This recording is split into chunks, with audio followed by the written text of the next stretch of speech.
আজকের ভিডিওতে আমরা এমন একটা অ্যানিমে দেখব যেটা দেখার পরে তোমার মনে হবে তুমি এই অ্যানিমের ভিতরে ঢুকে মেইন ক্যারেক্টার হয়ে গেছো। তো চলো শুরু করি।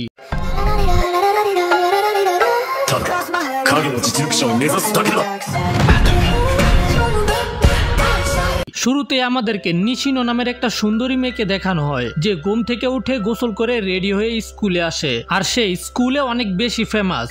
স্কুলে ঢুকতেই তার দেখা হয় আমাদের মেইন ক্যারেক্টার কাগেনোর সাথে, আর এরা দুজন একই ক্লাসে পড়ে। কিন্তু আমাদের মেইন ক্যারেক্টার ক্লাসের সবচেয়ে সুন্দরী মেয়ের নাম জানে না, নাম ভুল বলে। আর এটা শুনে মেয়েটার মাথায় আকাশ ভেঙে পড়ে। নিশিনো কাগেনোকে আবারও নিজের নাম বলে, কিন্তু স্কুল ছুটি হতে হতেই কাগেনো আবারও তার নাম ভুলে যায়। আমরা জানতে পারি এই মেয়েটা শুধু ক্লাসেই ফেমাস না, সে আসলে একজন সেলিব্রিটি। যাই হোক, আমাদের মেইন ক্যারেক্টারের লক্ষ্য হলো সবসময় ব্যায়াম করে অনেক শক্তিশালী হওয়া, আর এই জন্য সে ক্লাসরুমে বসেও ব্যায়াম করে। কিন্তু সেটা ছাড়াও মেইন ক্যারেক্টারের একটা সিক্রেট আছে যেটা আমরা খুব শীঘ্রই জানতে চলেছি। স্কুল ছুটি হলে আমাদের নিশিনোকে দেখানো হয় সে নিজের ড্রাইভারকে কল করে, কিন্তু কল রিসিভ করে না। এই জন্য সে পায়ে হেঁটে বাসায় যাওয়ার সিদ্ধান্ত নেয়। কিন্তু রাস্তার মধ্যে থেকে কিছু লোক নিশিনোকে কিডন্যাপ করে নিয়ে যায়, আর তখন নিশিনো অনেক দূরে আমাদের মেইন ক্যারেক্টার কাগেনোকে দাঁড়িয়ে থাকতে দেখতে পায়। নিশিনোকে কিডন্যাপ করা হয়েছে ওর টাকার জন্য, কারণ ওর বাবার কাছে অনেক টাকা আছে। কিন্তু এই কিডন্যাপারদের মধ্যে একজন নিশিনোর সাথে খারাপ কাজ করতে চায়। ঠিক তখনই নিশিনোকে বাঁচাতে উপর থেকে একটা কস্টিউম পরা সুপার হিরো লাফ দেয়, যেটা আসলে আমাদের মেইন ক্যারেক্টার কাগেনো। আর সে আসার সাথে সাথেই এই বান্দার কাম তামাম করে দেয়। তখন আরেকজন কিডন্যাপারে এগিয়ে আসে, সে হলো এক্স মিলিটারি। সে একটা ছোট চাকু নিয়ে কাগেনোর উপরে হামলা করে, কিন্তু কাগেনোর তাকে কেলাতে কোনো সমস্যা হয় না, কারণ কাগেনো অনেক স্কিল। তাছাড়া কাগেনোর হাতে দুইটা রড রয়েছে। কাগেনো তাকে এক মুহূর্তে আধমরা বানিয়ে দেয়, তারপর নিশিনোর বাঁধন খুলে দিয়ে সেখান থেকে চলে যায়। কিন্তু কাগেনো একটা মিলিটারিকে হারানোর পরেও সন্তুষ্ট ছিল না, কাগেনো আরো বেশি স্ট্রং হতে চায়। পরের দিন নিশিনো স্কুলে আসে, আর আজকে কাগেনো নিশিনোর নাম একদম সঠিক বলতে পারে। কিন্তু তারপরেও নিশিনোর মনে হয় যে আজকেও কাগেনো তার নাম ভুল বলেছে, আর এতে নিশিনো খুবই অবাক ছিল। কিন্তু এটার কারণ আর সে জানতে পারে না, কারণ আমরা একটা নিউজ থেকে জানতে পারি আমাদের সিরিজের মেইন ক্যারেক্টার একটা ট্রাকের সাথে ধাক্কা খেয়ে মারা গেছে। আর তখন আমরা মেইন ক্যারেক্টারের সম্পর্কে জানতে পারি সবার মতোই সে ছোটবেলা থেকে একটা হিরো হতে চায়, কিন্তু ওর এই স্বপ্ন বাকিদের মতো ছিল না। বাকি সবাই নিজেদের এই স্বপ্ন সম্পর্কে ভুলে যায়, কিন্তু ও কখনোই এটা ভুলেনি। আর স্কুলে তো একটা ব্যাকগ্রাউন্ড ক্যারেক্টার হয়ে থাকে, কিন্তু ও ওর স্বপ্ন সম্পর্কে কখনোই ভুলেনি। আর স্ট্রং হওয়ার জন্য ওর যা যা টেকনিক শিখার দরকার সবকিছু শিখেছে। কিন্তু একটা সময় চলে আসে যখন বাস্তবতা তোমাকে হিট করবে। তুমি যত টেকনিকই শিখো না কেন, বড়জোর 3 থেকে 4 জনকে একসাথে হারাতে পারবে। কিন্তু কি হবে যদি ওই 3-4 জন আধুনিক অস্ত্র নিয়ে তোমাকে ঘিরে ফেলে? তখন তুমি একেবারেই শেষ, তাদেরকে হারানোর কোনো চান্সই থাকবে না। ধরো তুমি যেমন তেমন করে তাদেরকে হারিয়ে দিলে, তারপর কি হবে যদি একটা পারমাণবিক বোমা আকাশ থেকে তোমার উপরে পড়ে? তখন তোমার কাছে যতই টেকনিক থাকুক না কেন কোনো কিছুই কাজ করবে না, তোমাকে দুলা হয়ে যেতে হবে। কিন্তু আমাদের মেইন ক্যারেক্টার এমন একটা জীব হতে চায় যাকে পারমাণবিক বোমাও কিছু করতে পারবে না। আর এই সবকিছু সে পেয়ে যায় কারণ তার একটা নতুন ওয়ার্ল্ডে জন্মগ্রহণ হয়েছে যেখানে রয়েছে ম্যাজিক। আর এখন সে না হতে চায় হিরো, না হতে চায় ভিলেন, সে এখন হতে চায় এমিনেন্স অফ শ্যাডো। তো কাগেনোর জন্ম হয়েছে একটা ম্যাজিকের দুনিয়াতে, কিন্তু ওর মা বুঝতে পারে যে ও এখন পর্যন্ত কাঁদেনি, এই জন্য ইচ্ছা করেই কাঁদতে শুরু করে। কাগেনোর জন্ম হয়েছে নোবেল ডার্ক নাইটের ফ্যামিলিতে, আর এখন এই ফ্যামিলির লেগেসি নিবে কাগেনো, না কাগেনোর বড় বোন। কারণ কাগেনো তো একটা ব্যাকগ্রাউন্ড ক্যারেক্টার হয়ে থাকতে চায়। কিন্তু রাত হতেই কাগেনো নিজের স্যুট পরে বের হয়ে যায় খারাপ লোকেদের মারার জন্য, যেখানে কাগেনো নিজের নাম বলে শ্যাডো আর ডাকাত এবং গুন্ডাদেরকে মারে। তখন একটা লোক কাগেনোর উপরে হামলা করে ওর বককে চিরে ফেলে। কাগেনো অভিনয় করে যেমন ও শেষ হয়ে গেছে, কিন্তু ওর কিছুই হয়নি। সে সেখানে থাকা সবাইকে খুব সহজে মেরে ফেলে, আর সেখানে অনেকগুলো টাকা পায়। কিন্তু তার সাথে সাথে একটা আজব জীবকে খুঁজে পায় যেটাকে পজেস বলা হয়। কাগেনো এই আজব দেখতে জীবটাকে নিজেদের বাড়িতে নিয়ে আসে, আর এটার উপরে অনেক এক্সপেরিমেন্ট করে। আসলে এটা একটা মানুষ যার উপরে ইল্লিগাল এক্সপেরিমেন্ট করে এমন বানানো হয়েছে। তো কাগেনো এখন তাকে ঠিক করার চেষ্টা করছে, আর প্রায় 1 মাসের চেষ্টার পর সেই জীবটাকে ঠিক করতে পারে, যেটা একটা মেয়ে হয়ে যায়। আর যখন মেয়েটা জেগে ওঠে তখন কাগেনো অনেক অ্যাটিটিউডের সাথে বলে, আমি তোমার কার্স ঠিক করে দিয়েছি। এটা এমন একটা কার্স যেটা সকল হিরোদের সঙ্গীর উপরে করা হয়েছে। আসলে কাগেনো এখানে একটা রূপকথার কাহিনী বলছে, যেটা আসল কিনা সেটা ও নিজেও জানে না। তখন মেয়েটা জিজ্ঞাসা করে কে আমার উপরে এই কার্স করেছিল। তো কাগেনো একটা র্যান্ডম জিনিস দেখে বলে দেয় কাল্ট অফ ডিয়াবলো, যারা ডিমন কিংকে রিভাইভ করতে চায়। আর কাগেনো হলো একটা হিরো যার কাজ হলো তাদেরকে থামানো। আর এই কাজে কাগেনো মেয়েটাকে তার সাথে জয়েন হতে বলে। আমরা মেয়েটার কাছ থেকে জানতে পারি সে একটা এলফ আর তাকে কিডন্যাপ করে তার উপরে এক্সপেরিমেন্ট করা হয়েছিল, যে কারণে তার অবস্থা এইরকম হয়ে যায়। আর এখন যেহেতু কাগেনো তাকে ওই কার্স থেকে মুক্ত করেছে, এই জন্য সে কাগেনোকে সাপোর্ট করতে রাজি হয়ে যায়। তবে মেয়েটার আগের জীবন সম্পর্কে তেমন কিছুই মনে ছিল না, এই জন্য কাগেনো মেয়েটার নাম দেয় আলফা। আর আলফা তো কাগেনো থেকেও বেশি মোটিভেটেড ওই কাল্ট অফ ডিয়াবলোকে শেষ করার জন্য। এরপর কাগেনোকে দেখানো হয় ওর বড় বোনের সাথে শর্ট প্র্যাকটিস করতে। কাগেনো ওর বোনকে খুব সহজেই হারাতে পারে, কিন্তু সে ইচ্ছা করেই হেরে যায়, কারণ ও চায় না কেউ ওর পাওয়ার সম্পর্কে জেনে যাক। কিন্তু তার কিছুদিন পরেই কাগেনোর বড় বোনকে আর কোথাও পাওয়া যায় না, তাকে হয়তো কেউ কিডন্যাপ করে নিয়ে গেছে। আর এখানে আমরা কাগেনোর আরো একটা শ্যাডোকে দেখতে পাই, ওর নাম হলো বেটা। আর তাকে বাদে আরো 6 জন মানে মোট 7 জন কাগেনোর অর্গানাইজেশনে জয়েন হয়েছে, আর যারা এখন কাগেনোর বড় বোনকে খুঁজে বের করার চেষ্টা করছে। আর এই মেয়েগুলো যারা কাগেনোর শ্যাডো গার্ডেন অর্গানাইজেশনের মধ্যে আছে, তারা সবাই কাগেনোকে শ্যাডো বলে। তখন আমাদের কাগেনোর বড় বোন ক্লেয়ারকে দেখানো হয়। ক্লেয়ারের সামনে একটা লোক ছিল, সে কাগেনোকে কিডন্যাপ করার কথা বলে। আর এটা শোনার সাথে সাথেই ক্লেয়ার ওকে বেঁধে রাখা শিকল ছিঁড়ে লোকটার উপরে অ্যাটাক করে দেয়। যদি তুই আমার ভাইকে স্পর্শ করার চিন্তাও করস, আমি সবাইকে মেরে ফেলবো। কিন্তু লোকটা তাকে একটা ঘুষি দিয়ে নিচে ফেলে দেয়। আসলে ওর হাতে পায়ে যে শিকলগুলো বাঁধা, সেগুলোর পাওয়ারকে সিল করে দিয়েছে, এই কারণে এত সহজে হেরে গেছে আর কি। আমরা জানতে পারি ওই যে আলফার সাথে যে এক্সপেরিমেন্ট করা হয়েছিল, সেটা এখন ক্লিয়ারের সাথে করা হবে। কিন্তু তার আগেই কাগেনোর শ্যাডো গার্ডেনের সকল মেয়েগুলো সেখানে চলে আসে। আর এখানে আমরা জানতে পারি কাগেনোর গল্প সত্যি হয়ে গেছে। কাগেনো বলেছিল কাল্ট অফ ডিয়াবলোকে শেষ করার জন্য ওরা এই অর্গানাইজেশনকে বানাচ্ছে। আর আসলেই কাল্ট অফ ডিয়াবলো নামের অর্গানাইজেশন আছে। এই লোকটা আলফার সাথে ফাইট করে কিন্তু পারে না। তখন সে এক ধরনের ট্যাবলেট খেয়ে অনেক বেশি শক্তিশালী হয়ে যায়, কিন্তু তারপরেও সেখান থেকে পালিয়ে যায়। তবে পালিয়েও কোনো লাভ হয়নি, কারণ ও এসে পড়েছে শ্যাডো মানে কাগেনোর সামনে। আর কাগেনো ম্যাজিকের ব্যবহার না করে শুধু ওর ফাইটিং টেকনিকের ব্যবহার করে এই লোকটাকে কঠিন কেলানি দেয়। কিন্তু সে মারা যাওয়ার এক মুহূর্ত আগে অনেকগুলো ট্যাবলেট একসাথে খেয়ে অনেক শক্তিশালী হয়ে যায়, কিন্তু তারপরেও কাগেনো ওকে একেবারে শেষ করে দেয়। তারপরের দিন ক্লিয়ার ওই জেলখানা ভেঙে বাড়ি ফিরে এসেছে। তার মানে হলো শ্যাডো গার্ডেন কাল্টের লোকেদের মেরেছে, কিন্তু ওকে রেস্কিউ করেনি। ক্লিয়ার আহত ছিল, কিন্তু এক রাতের মধ্যে ওর সব ক্ষত ঠিক হয়ে যায়। আর তারপরের দিন ও একাডেমিতে চলে যায়। এদিকে আলফা কাগেনোকে বলে সময় চলে এসেছে, এখন তাদের চলে যেতে হবে, মানে good bye, tata good bye. যেটা শুনে কাগেনো একেবারে অবাক হয়ে যায়, এটা আবার কি? তো এখন শ্যাডো গার্ডেনের মেয়েরা নিজেদের রাস্তায় চলে যাবে, আর কাগেনো নিজেদের রাস্তায়। তখন আমরা জানতে পারি কাগেনো আগের লাইফে নিজের ভুলে মারা গিয়েছিল। বেচারা প্র্যাকটিস করতে করতে ভুল করে একটা ট্রাকের সামনে লাফ দিয়ে দিয়েছে, আর ট্রাক ওর জুস বানিয়ে দিয়ে চলে গেছে। তার কিছুদিন পরে কাগেনো রাজধানীতে চলে আসে লেখাপড়া করার জন্য। আর এখানে ও একটা সাধারণ ব্যাকগ্রাউন্ড ক্যারেক্টার হয়ে থাকে, এই জন্য বন্ধুও বানায় একেবারে সাধারণ দুইটা ছেলেকে। আর আজকে কাগেনোর স্কুলের সবচাইতে সুন্দরী মেয়েকে প্রপোজ করতে হবে, যে সবাইকে রিজেক্ট করে দেয়। তুমি বলবে ও কেন প্রপোজ করবে? কারণ কাগেনো ওর বন্ধুদের সাথে বাজিতে হেরে গেছিল, আর কাগেনো চায় ও এই মেয়েকে প্রপোজ করবে আর মেয়েটা ওকে রিজেক্ট করে দিবে, এতে ও আরো বেশি সাধারণ ব্যাকগ্রাউন্ড ক্যারেক্টার হয়ে যাবে। তো কাগেনো একটা বলদ হওয়ার অভিনয় করে প্রিন্সেস অ্যালেক্সিয়াকে প্রপোজ করে, যেন সে ওকে সাথে সাথে রিজেক্ট করে দেয়। কিন্তু সে তো রাজি হয়ে গেছে। কিন্তু এটা শোনার পরে কাগেনোর মাথায় আকাশ ভেঙে পড়ে, কারণ যদি একটা প্রিন্সেস ওর গার্লফ্রেন্ড হয়ে যায়, তাহলে ও একটা ব্যাকগ্রাউন্ড ক্যারেক্টার হয়ে থাকতে পারবে না। তো সে অনেক চেষ্টা করে যেন অ্যালেক্সিয়া ওর সাথে ব্রেকআপ করে ফেলে, কিন্তু কিছুই কাজ হয় না। পরের সিনে আমরা জানতে পারি অ্যালেক্সিয়া যেন এই ছেলেটাকে বিয়ে করতে না হয়, এই জন্য কাগেনোকে নিজের বয়ফ্রেন্ড বানিয়েছে। আর সে এখন চায় কাগেনো যেন এই অভিনয় জারি রাখে, কিন্তু কাগেনো কারো পালতু কুকুর হয়ে থাকতে চায় না। তখন অ্যালেক্সিয়া একটা কয়েন মাটিতে ফেলে, আর এই নাও, এতেই কাগেনো একটা কুত্তার মতো কয়েনটাকে ক্যাচ করে, সেটাও নিজের মুখ দিয়ে, কারণ ও যে অর্গানাইজেশন চালায় সেটার ফান্ড চালাতে টাকার প্রয়োজন। কিন্তু ওদের এই রিলেশনশিপ বেশি দিন টিকে না, কারণ স্কুলে আসার পরেই কাগেনো জানতে পারে অ্যালেক্সিয়াকে খুঁজে পাওয়া যাচ্ছে না, এই জন্য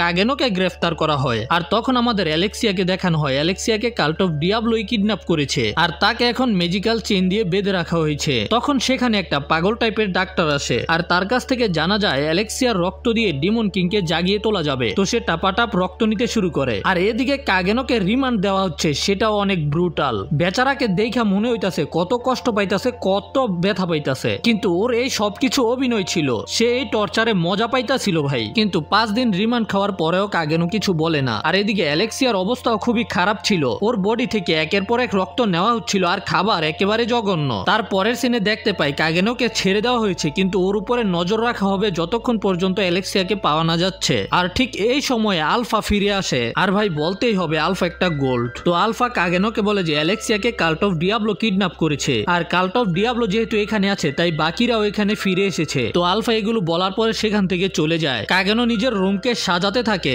এন্টিক জিনিস দিয়ে যেন একটা বিলেনিশ এন্ট্রি করতে পারে। তখন সেখানে একটা শ্যাডো আসে, আর ওর নাম মনে হয় ডেল্টা, আমার মনে নেই। তার কাছ থেকে কাগেনো জানতে পারে এখন শ্যাডো গার্ডেনে 114 জন মেয়ে রয়েছে, যেটা শোনার পরে কাগেনোর বলতি একেবারে বন্ধ হয়ে যায়। আর এই মেয়েটার সামনে কাগেনো খুব কঠিন একটা অভিনয় করে, আর কাগেনোর এই অভিনয় দেখে মেয়েটা ইমপ্রেস হয়ে যায়। ইমপ্রেস হবারই কথা, যদি কাগেনো না থাকতো তাহলে ওদেরকে কেউ বাঁচাতো না। তারপর কাগেনো একা একাই শহরের গলি দিয়ে হাঁটছিল, তখন দুইজন যারা ওর উপরে টর্চার করেছিল তারা কাগেনোর হাতে অ্যালেক্সিয়ার একটা জোতা দিয়ে দেয়, আর বলতে থাকে তুই অ্যালেক্সিয়ার জোতা নিয়ে কি করছো? তাহলে তুই অ্যালেক্সিয়াকে কিডন্যাপ করেছিস তাই না? মানে কাগেনোকে ফাঁসানোর চেষ্টা করছে। কিন্তু 1 মিনিট, ওরা অ্যালেক্সিয়ার জোতা পাইলো কই থেকে? ঠিক ধরতে পেরেছো। এখানে কাগেনো বুঝতে পেরে যায় যে ওরা কাল্টের সাথে জড়িত আছে, এই জন্য কাগেনো ওদেরকে সাথে সাথে শেষ করে দেয়। আর বাকি শ্যাডো গার্ডেনের মেয়েরা কাল্টের আস্তানায় হামলা করে দেয়। অ্যালেক্সিয়ার বড় বোন, যে এই রাজ্যের প্রিন্সেস আর সৈন্যদের লিডার এবং সবচেয়ে শক্তিশালী যোদ্ধা বলতে পারো, তার নাম হলো আইরেস, আর সেও এখন দলবল নিয়ে অ্যালেক্সাকে খুঁজতে শুরু করেছে। এদিকে কাল্টের উপরে হামলা হওয়াতে ওই পাগল ডাক্তার অ্যালেক্সিয়ার রক্ত দিয়ে একটা মনস্টার তৈরি করে, যে প্রথমে ওই ডাক্তারকেই মেরে ফেলে। লেস শালা মর। আর এই মনস্টারটা অ্যালেক্সিয়ার চেইনগুলো কেটে দেয়, কিন্তু ওর কোনো ক্ষতি করে না। তারপরে এই মনস্টারটা উপরে চলে আসে। অ্যালেক্সিয়া তখন ওই ডাক্তারের তলোয়ার নেয় আর সেখান থেকে বের হওয়ার জন্য রাস্তা খুঁজতে শুরু করে, কিন্তু তখন অ্যালেক্সিয়ার সামনে এই ছেলেটা চলে আসে যে অ্যালেক্সিয়াকে বিয়ে করতে চাইতো। অ্যালেক্সিয়া জানতে পারে যে সে এই আস্তানার মালিক আর কাল্ট অফ ডিয়াবলোর লোক, আর সেই অ্যালেক্সিয়াকে কিডন্যাপ করিয়েছে। তো অ্যালেক্সিয়ার সাথে সাথে তার উপরে হামলা করে দেয়, কিন্তু ওর কোনো চান্স ছিল না তার সাথে জিতার জন্য। তবে তখন সেখানে চলে আসে কাগেনো, মানে শ্যাডো চলে আসে। আমার নাম শ্যাডো, যে শ্যাডোতে থাকে এবং শ্যাডোতেই শিকার করে। জিনন কাগেনোর উপরে হামলা করে দেয়, যেটা কাগেনো সহজেই ডজ করে আর তার পিছনে চলে আসে। কাগেনো তাকে জিজ্ঞাসা করে তো তোর বাকি সাথীরা কোথায়? সিন শিফট হয়ে ওই দানবের উপরে, যে শহরের মধ্যে র্যাম্পেজ শুরু করে দিয়েছে। আইরেসের দলবল এবং আইরেস ওই মনস্টারটার উপরে হামলা করে দেয়, কিন্তু মনস্টারটার সকল ক্ষত সাথে সাথে হিল হয়ে যায়। আইরেস এই রাজ্যের সবচেয়ে শক্তিশালী হওয়ার পরেও মনস্টারটাকে কোনোভাবেই হারাতে পারছিল না।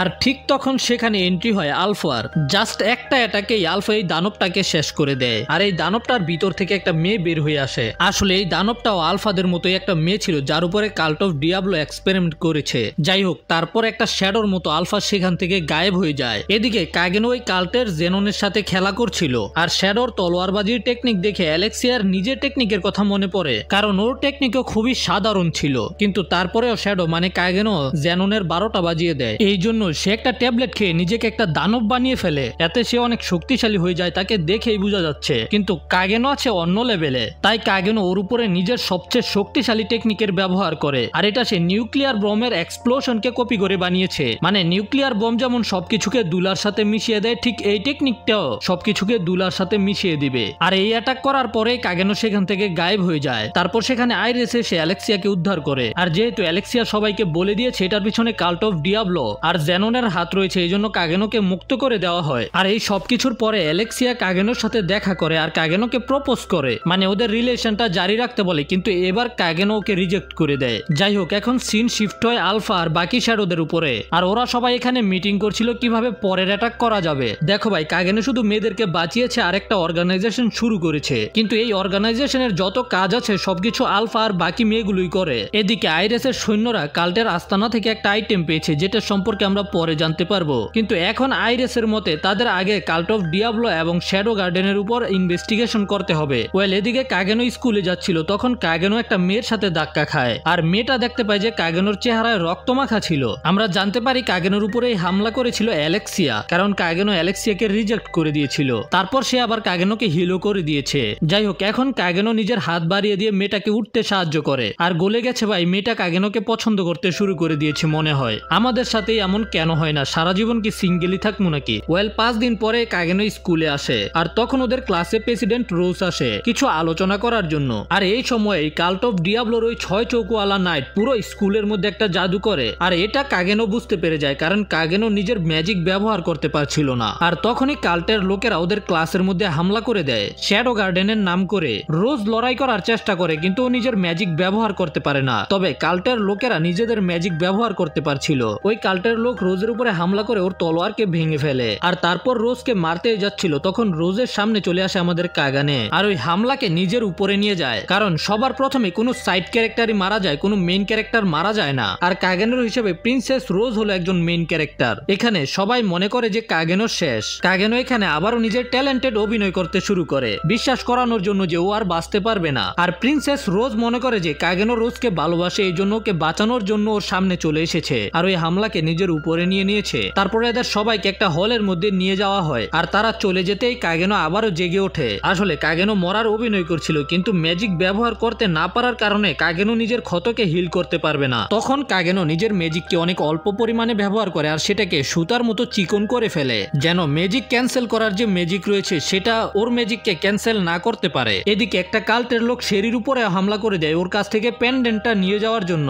তবে শেরির বডিগার্ডেরা শেরিকে বাঁচায় আর সেখান থেকে পালাতে বলে। আর এদিকে কাগেনো লুকিয়ে লুকিয়ে সবাইকে মারতে শুরু করেছে। কাগেনো দূর থেকে শেরিকে যেতে দেখতে পায়, তবে শেরি লুকানোর জন্য একটুও পারদর্শী ছিল না। এই জন্য শেরি যেদিকে যাচ্ছিল তার আগেই কাগেনো সেখানে থাকা সকল এনিমিকে শেষ করে দেয়। শেরি এই সবকিছু শব্দ পায় কিন্তু কিছুই দেখতে পারে না। আর শেরি হাঁটতে হাঁটতেই বুঝে গেছে যে একটা আর্টিফ্যাক্টের ব্যবহার করে ওদের ম্যাজিককে ব্লক করে দেওয়া হয়েছে। কিন্তু তখন শেরি উষ্টা খেয়ে পড়ে যেতে থাকে। এতে কাগেনো নিজেকে থামাতে পারে না আর শেরিকে ধরে ফেলে, কারণ কাগেনোর হিসেবে শেরি হলো একটা মেইন ক্যারেক্টার আর মেইন ক্যারেক্টারকে বেঁচে থাকতে হবে। এখানে শেরি কাগেনোকে বলে দেয় কেন ম্যাজিকের ব্যবহার করা যাচ্ছে না। আই অফ এভারেজ নামের একটা টুলের কারণে যেটা সকল ম্যাজিককে অ্যাবজর্ব করে নেয়, আর সেটাকে থামাতে হলে শেরির কাছে থাকা এই আর্টিফ্যাক্টের দরকার হবে। কিন্তু তার আগে শেরিকে এটাকে অ্যাক্টিভ করে আই অফ এভারেজ এর কাছে যেতে হবে। তো এটাকে অ্যাক্টিভ করার জন্য কিছু জিনিসের দরকার যেগুলো শেরির রুমে রয়েছে। এই জন্য কাগেনো বলে যে তুমি এখানে থাকো, আমি গিয়ে সেগুলোকে নিয়ে আসছি। এদিকে কয়েকজন মিলে শেরিকে খুঁজতে বের হয়, কিন্তু কাগেনো মুহূর্তের মধ্যে তাদেরকে গায়েব করে ফেলে আর যেটা একটু শক্তিশালী ছিল সেটাকে কঠিন কেলানি দেয়। তখন সে দেখতে পায় যে কাগেনো সবাইকে মেরে একটা ক্লাসের মধ্যে বসিয়ে রেখেছে, যেটা দেখে তার ভয়ে কলজা হাতে চলে আসে। আর যখন কাগেনো শেরির রুমে আসে তখন নিউকে সেখানে দেখতে পায়। কাগেনো নিউকে ওই সবকিছু বলে দেয় যেগুলো শেরি কাগেনোকে বলেছিল, যেটা শুনে নিউর আবারও মনে হয় যে এই সবকিছু কাগেনো একাই ইনভেস্টিগেশন করেছে, মানে কাগেনোকে অনেক বেশি ইন্টেলিজেন্ট মনে করে। তবে কাগেনো তো এই সবকিছু শেরির কাছ থেকে শুনেছে, তাই না? কিন্তু ভাব নেওয়ার সময় কাগেনো একটুও কমতি রাখে না। তখন আমরা দেখতে পাই যে স্কুলের বাইরে থেকে ভিতরে কোনো নাইট ঢুকতে পারছিল না, কারণ তারা ভিতরে গেলেই আর ম্যাজিক ব্যবহার করতে পারবে না, তাই তারা অনেক দুর্বল হয়ে যাবে আর এনিমির লোকেরা তাদেরকে মেরে ফেলবে। যাই হোক, তারপর কাগেনে জিনিসগুলোকে নিয়ে শেরির কাছে চলে আসে আর এই জিনিসগুলো দিয়ে শেরি ওই ডিভাইসটাকে অ্যাক্টিভ করে ফেলে। তারপর শেরি একটা টানেলের কথা বলে যেটা দিয়ে শেরি আই অফ এভারেজ এর কাছে যেতে পারবে, মানে স্কুলের মধ্যে অনেক লুকানো টানেল রয়েছে সেগুলো ব্যবহার করবে। তখন আমাদের শেরির অতীত দেখানো হয়, ওর মাকে কেউ একজন মার্ডার করে ফেলেছিল। তারপর শেরিকে লুথার বার্নেট অ্যাডপ্ট করেছে আর সে শেরিকে নিজের মেয়ের মতো লালন পালন করেছে, অন্তত শেরি এটা মনে করে। এদিকে রোজ বুঝতে পারে যে যদি তাদের কাছে ম্যাজিক থাকতো তারপরেও তারা এই নাইটকে হারাতে পারতো না, কারণ সে অনেক বেশি শক্তিশালী। আর সেখানে যেই কিছু করার চেষ্টা করছিল তাদেরকে তারা গুলি করে আহত করে দিচ্ছিল। তখন সেখানে শেরি লুকিয়ে লুকিয়ে চলে আসে আর ওই ডিভাইসটাকে অ্যাক্টিভ করে আই অফ এভারেজ এর দিকে ছুড়ে মারে আর এতেই সবার ম্যাজিক ফিরে আসে। যেটা বুঝতে পারার সাথে সাথে রোজ কাল্টের লোকেদের উপরে হামলা করে দেয় আর রোজের দেখা দেখি সবাই লড়াই করতে শুরু করে। আর রোজ তো এখানে কাগেনোর নাম নিয়ে লড়াই করছিল, এতে ওর শক্তি আরো বেশি বেড়ে যায়। তখন সেখানে কাগেনো আর বাকি শ্যাডোরাও চলে আসে যারা কাল্টের লোকেদেরকে সেকেন্ডে শেষ করে দেয়। কিন্তু তখন পুরো স্কুলের মধ্যে আগুন ধরে যায় যেটা ওই নাইট লাগিয়েছিল, কিন্তু তারপরেও সবাই কোনোভাবে বের হয়ে যায়। তবে শেরি সেখানে আটকা পড়ে যায় কারণ সে তার বাবাকে খুঁজছিল, সে কোথায় আছে শেরি জানে না। তখন আমাদের ওই নাইটকে দেখানো হয় যে একটা রুমের ভিতরে আসে আর সেখানে কাগেনোকে দেখতে পায়। কাগেনো স্টাইলিশ ভাবে বসে বই পড়ছিল আর কাগেনোর কাছ থেকে আমরা জানতে পারি এই নাইটার কেউ না, শেরির সৎ বাবা লুথারেন বার্নেট। কাগেনো তুই কিভাবে বুঝতে পারলি? কাগেনো বলে আমি আপনাকে দেখেই চিনে ফেলেছি। কাগেনো জিজ্ঞাসা করে আমি আপনাকে শুধু এটাই জিজ্ঞাসা করতে চাই আপনি এগুলো কেন করছেন? তখন লুথারেন বলে সে এক সময় শর্ট ফাইটের মাস্টার ছিল এবং এই রাজ্যের সবচেয়ে শক্তিশালী যোদ্ধা ছিল। সে বুসিন ফেস্টিভ্যালও জিতেছিল, যেটা এই রাজ্যের সবচেয়ে বড় শর্ট ফাইট টুর্নামেন্ট। কিন্তু যখন সে তার শক্তির পিক পয়েন্টে ছিল তখন সে অসুস্থ হয়ে যায়। তারপর সে নিজের রোগকে ঠিক করার রাস্তা খুঁজতে শুরু করে। এতে সে একটা আর্টিফ্যাক্টের সম্পর্কে জানতে পারে, আই অফ এভারেজ। আর এই আই অফ এভারেজকে অ্যাক্টিভ করার জন্য সে শেরির মায়ের কাছে আসে, কারণ শেরির মা অনেক ইন্টেলিজেন্ট ছিল এই সব বিষয়ে। তারা একসাথে ওই আর্টিফ্যাক্ট নিয়ে কাজ করে আর সেটাকে সফলভাবে অ্যাক্টিভ করতে সক্ষম হয়। কিন্তু এক পর্যায়ে এসে শেরির মা বলে দেয় যে এই আর্টিফ্যাক্ট অনেক বেশি ভয়ানক, এই জন্য এটাকে সরকারের হাতে দিয়ে দেওয়া উচিত যেখানে এটা সুরক্ষিত থাকবে। কিন্তু লুথারেন বার্নেটের এখানে অন্য উদ্দেশ্য ছিল, এই কারণে সে অনেক ব্রুটাল ভাবে শেরির মাকে মার্ডার করে। কিন্তু শেরি এটা কখনোই জানতে পারেনি কারণ শেরি অনেক ছোট ছিল। আর তারপর লুথারেন শেরিকে তার মায়ের রেখে যাওয়া কাজের মধ্যে লাগিয়ে দেয়। আর এটা শুনে কাগেনো লুথারেনকে জিজ্ঞাসা করে তাহলে তুমি নিজের সেলফিশ কাজের জন্য শেরিকে ব্যবহার করেছো? লুথারেন বলে এতে কি তোমার রাগ হচ্ছে? কাগেনো বলে যে ওর রাগ হচ্ছে না, কিন্তু ওর কথা শুনে মনে হচ্ছিল ওর এই কাজটা একেবারেই পছন্দ হয়নি। এই জন্য কাগেনো বলে চলো সবকিছু শেষ করে দেই। তো এরা দুজন সামনাসামনি হয়ে যায়, লড়াই লড়াই করার জন্য, কিন্তু লুথারেন কাগেনোকে একটা অ্যাটাক করে ঘায়েল করে দেয়, তারপর জানালা দিয়ে ফেলে দেয়। তারপর সে সেখান থেকে চলে যাচ্ছিল, কিন্তু তখন তার পিছনে চলে আসে কাগেনো শ্যাডোর রূপ ধরে। আর শ্যাডোকে দেখার সাথে সাথেই লুথারেন নিজেকে ওই আর্টিফ্যাক্টের সাথে ফিউজ করে ফেলে, কারণ ও শ্যাডোকে দেখেই বুঝে গেছে শ্যাডো অনেক শক্তিশালী, যেটা আসলে আমাদের কাগেনো। তারপর সে শ্যাডোর উপরে হামলা করে দেয়, কিন্তু লুথারেন কোনো চান্সই পায় না শ্যাডোকে হারানোর। এই জন্য লুথারেন রেগে বলে, আমি এখানে এমন কাজ করেছি এই স্কুলের সাথে যেটার সকল অপরাধ তোর উপরে আসবে, মানে শ্যাডোর অর্গানাইজেশনের উপরে আসবে, আর এতে পুরো দুনিয়া তোর বিরুদ্ধে চলে যাবে। তবে এতে শ্যাডো মানে আমাদের কাগেনোর কিছুই যায় আসে না। কাগেনো বলে, আমরা কোনো খারাপ কাজ করি না, আমরা নিজেদের রাস্তা নিজেরাই তৈরি করি অপরাধের বিরুদ্ধে লড়াই করার জন্য। তারপর কাগেনো মানে শ্যাডো লুথারেনকে মেরে ফেলে। আর যখন সে চলে যাচ্ছিল তখন শেরি সেখানে চলে আসে আর এই সবকিছু দেখে ফেলে। শেরি তো আর জানে না ও যাকে বাবা বলছে সেই ওর মাকে মেরেছে, বেচারি ওর জন্য খুবই কষ্ট হইতাছে ভাই। আর শ্যাডো মনে করে যদি শ্যাডো এখন এই সবকিছু শেরিকে বলে তাহলে শেরি আরো বেশি কষ্ট পাবে, এই জন্য ও কিছু না বলেই সেখান থেকে চলে যায়। এদিকে আলফা থেকে আমরা জানতে পারি শ্যাডোকে ওয়ান্টেড করে দেওয়া হয়েছে, আর এতে অর্গানাইজেশনের সকল মেয়েরা খুশি ছিল। ভাই আমি শুধু একটা কথাই বলবো, আলফাকে দেখে চোখ জুড়ায় যায়। তারপর কাগেনোর দেখা হয় শেরির সাথে। কাগেনো এখানে জানতে পারে যে শেরি বিদেশে চলে যাবে লেখাপড়া করার জন্য। তো শেরির চলে যাওয়ার সময় কাগেনো শেরিকে জিজ্ঞাসা করে তুমি কি করতে চাও। তখন শেরি উত্তর দেয়, এটা একটা সিক্রেট, আমি বলে দেই সিক্রেটটা, সেটা হলো শ্যাডোকে মেরে ফেলা, আর এর জন্য শেরি অনেক কিছু করবে ভবিষ্যতে। তারপর আমাদের একটা বাড়ি দেখানো হয় যেখানে শ্যাডো গার্ডেনের বাকি শ্যাডোগুলো থাকে। তো আমি তোমাদেরকে এখানে সবগুলো শ্যাডোর নাম বলে দিই। 1 নম্বরে হলো আলফা, 2 নম্বরে হলো গেমা, 3 নম্বরে হলো বেটা, 4 নম্বরে হলো অ্যাপসিলন, 5 নম্বর হলো ডেল্টা, 6 নম্বর হলো ইডা, আর 7 নম্বর হলো জেডা। তখন এই 7 শ্যাডোর মধ্যে দুজন বেটা এবং অ্যাপসিলন নিজেদের ফুটবল নিয়ে লড়াই করতে শুরু করে যে আমারগুলো বড়, আরেকজন বলে না না আমারগুলো বড়। আর ঠিক তখন সেখানে নিউ আসে আর এদের দুজনকে আলফার কাছে যেতে বলে, কারণ আলফা এদের দুজনকে ডেকেছে। এদিকে প্রিন্সেস আইরিস এবং অ্যালেক্সিয়া গেমার দোকানে এসেছে গেমার স্টাইলিশ কাপড় কেনার জন্য। এখানে গেমা এদেরকে নিজের পরিচয় দেয় লুনা নামে, আর গেমা এদের দুজনকে এইগুলো দেখায় যেগুলো হলো এদের নতুন প্রোডাক্ট। আমি কিছু বলবো না, যদি তোমার লাগে তুমি কিনতে পারো। তারপর সিন শিফট হয় কাগেনোর উপরে। কাগেনো প্রিন্সেস রোজের সাথে ওরিয়ান রাজ্যে যাচ্ছিল, কিন্তু সেখানে আমরা দেখতে পাই যে প্রিন্সেস রোজ তো কাগেনোর প্রেমে হাবুডুবু খাচ্ছিল, কারণ কাগেনো ওকে বাঁচিয়েছিল। আর সেখানে রোজ বিয়ে শাদীর কথা বলছিল, কিন্তু কাগেনোর এতে কিছুই যায় আসে না, কারণ ওর কাছে 114 জন মেয়ে আছে যারা কাগেনোর জন্য সবকিছু করতে পারবে। আর সেখানে আসার সাথে সাথে রোজ কাগেনোকে নিয়ে যায় একটা লেখকের অটোগ্রাফ নেওয়ার জন্য, যার বইগুলো অনেক বেশি ফেমাস। আর এই লেখক কে জানো? বেটা। কাগেনো আগে এদের সবাইকে এনএমের গল্প শোনাতো, যেগুলো কাগেনো নিজের আগের লাইফে শুনেছে অথবা দেখেছে। আর বেটা সেগুলোকে লিখে অনেক বেশি ফেমাস হয়ে গেছে আর অনেক টাকাও কামাচ্ছে। আর এতে কাগেনো খুবই জেলাস ছিল,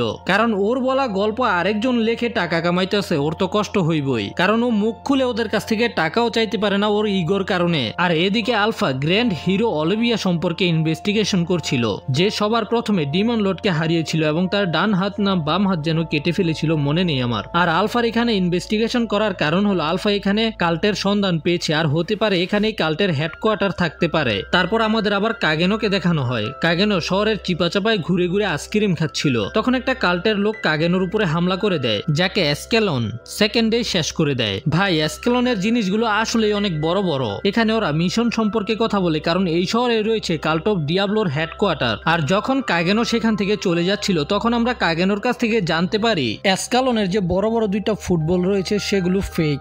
আমি তোমাকে বলি, কাগেনোর অর্গানাইজেশনে যতগুলো মেয়ে আছে সবাই কাগেনোর ম্যাজিক ব্যবহার করে। কাগেনোর ম্যাজিক হলো স্লাইমের মতো, যেগুলো দিয়ে অনেক ধরনের শেপ বানানো যায়, আর ওই স্লাইম দিয়ে ও নিজের বলগুলো বানিয়ে রেখেছে। যাই হোক, এখন পর্যন্ত আমরা 10টা এপিসোড কভার করেছি। আমরা কাগেনোকে ওরিয়ানা রাজ্যের একটা হট স্প্রিং এ নিজের গরমের ছুটি কাটাতে দেখতে পাই। আর এই হট স্প্রিং এ সে একা ছিল না, তার সাথে ছিল অ্যালেক্সিয়া। আর এখানে অ্যালেক্সিয়া রেগেও ছিল আবার লজ্জাও পাচ্ছিল, কিন্তু তারপরেও অ্যালেক্সিয়া জিজ্ঞাসা করে তাহলে তোমার ক্ষত হিল হয়ে গেছে আর তুমি এখানে কি করছো? তো তারা দুজনে এখানে গডেস ট্রায়ালের জন্য এসেছে, কিন্তু কাগেনো তো জানেই না এটা আসলে কি। অ্যালেক্সিয়া বলে এখানে একটা স্যাংচুয়ারি আছে যেটা বছরে একবার খোলে, তখন একটা ফাইটিং রিচুয়াল করা হয় যেটাতে প্রাচীন কালের যোদ্ধারা জেগে ওঠে আর গডেসের ট্রায়ালের চ্যালেঞ্জারদের সাথে লড়াই করে। যাই হোক, তখন অ্যালেক্সিয়া বলে আমি মনে করেছিলাম তুমি আমার দিকে বড় বড় চোখ করে তাকিয়ে থাকবে, কিন্তু তুমি তো তোমার চোখ বন্ধ করে রেখেছো। আসলে এখানে ওরা দুজনে ওদের জন্মদিনের কাপড় পরেছিল। তো আমাদের সিগমা কাগেনো বলে আমি তো তোমার দিকে তাকাইনি, কারণ আমি আমার নিজেকে কন্ট্রোল করতে পারি, কিন্তু তুমি আমার তলোয়ারের দিকে তাকিয়ে কেন আছো?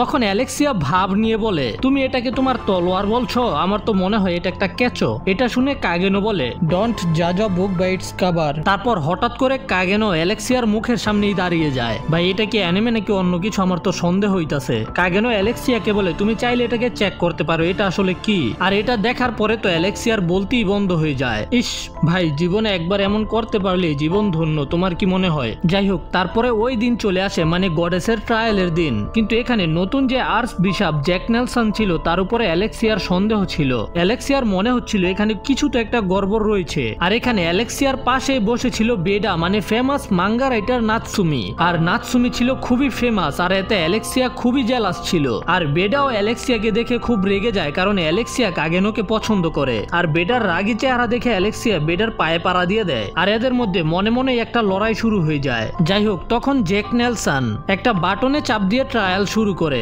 বাটনে চাপ দিয়ে ভাই ম্যাজিক কই, এখানে তো আসলে কোনো একটা সমস্যা আছে। যাই হোক, তখন সেখানে এক এক করে চ্যালেঞ্জাররা আসতে শুরু করে, কিন্তু কোনো প্রাচীন যোদ্ধাই তাদের সাথে লড়াই করতে আসে না। আর এদিকে কাগেনো চিন্তা করছিল এখানে একটা ড্যাশিং এন্ট্রি করবে শ্যাডো হয়ে। আর এগুলো করতে করতেই কাগেনোর নাম চলে আসে। আসলে আমরা জানতে পারি যে রোজ কাগেনোর নাম দিয়ে দিয়েছিল।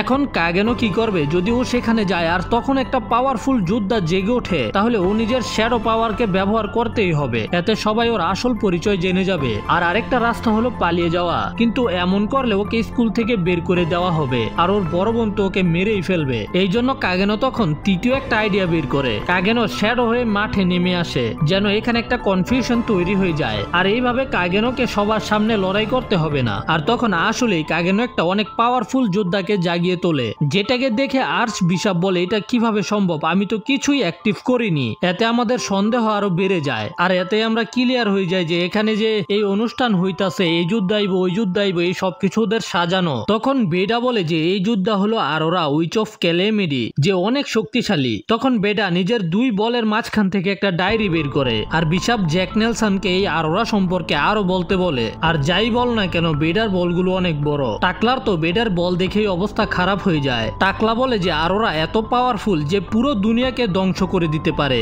আর শ্যাডো যেহেতু আরোরাকে সামান করতে পেরেছে, তার মানে হলো শ্যাডো আরোরা সমান পাওয়ারফুল। এদিকে শ্যাডো এবং আরোরার লড়াই শুরু হয়ে যায়। আর আসলে আরোরা শক্তিশালী ছিল, কিন্তু শ্যাডো বুঝতে পারে যে তাকে কোনোভাবে বন্দি করে রাখা হয়েছে। এই কারণে শ্যাডো খুব সহজেই তাকে হারিয়ে দেয়, যেটা দেখে সবাই পুরো অবাক। আরোরাকে হারানোর পরে সেখানে একটা ম্যাজিক্যাল গেট ওপেন হয়, কিন্তু শ্যাডো সেটাকে ইগনোর করে চলে আসে। আর আলফার থেকে আমরা জানতে পারি যে এটা হলো স্যাংচুয়ারির গেট। আলফার মতে শ্যাডো এই সম্পর্কে আগে থেকেই জানতো। এদিকে কাগেনো স্টেডিয়াম থেকে বের হয়ে আসে, কিন্তু ওই গেটটা কাগেনোকে ফলো করছিল। কাগেনো যেখানে যায় এই গেটটা কাগেনোকে ফলো করে, তার মানে হলো কাগেনো এই সম্পর্কে কিছুই জানে না। আর এটা সম্পর্কে জানার জন্যই কাগেনো গেটের ভিতরে ঢুকে পড়ে। আর ঠিক এই সময় স্টেডিয়ামের মধ্যে অ্যালেক্সিয়া আর রোজের সামনে আলফা আর বাকি শ্যাডোগুলো চলে আসে। অ্যালেক্সিয়া আর রোজ রেডি হয়ে যায় তলোয়ার বের করে লড়াই করার জন্য। আর অ্যালেক্সিয়া আলফাকে দেখেই বুঝতে পারে যে আলফা আইরেস থেকেও বেশি শক্তিশালী। আলফা, ডেল্টা আর বাকি কয়েকজন মিলে ওই গেট দিয়ে ঢুকে যায়। আর এখানে এক্সকেলনের সাথে কয়েকজন থেকে যায়।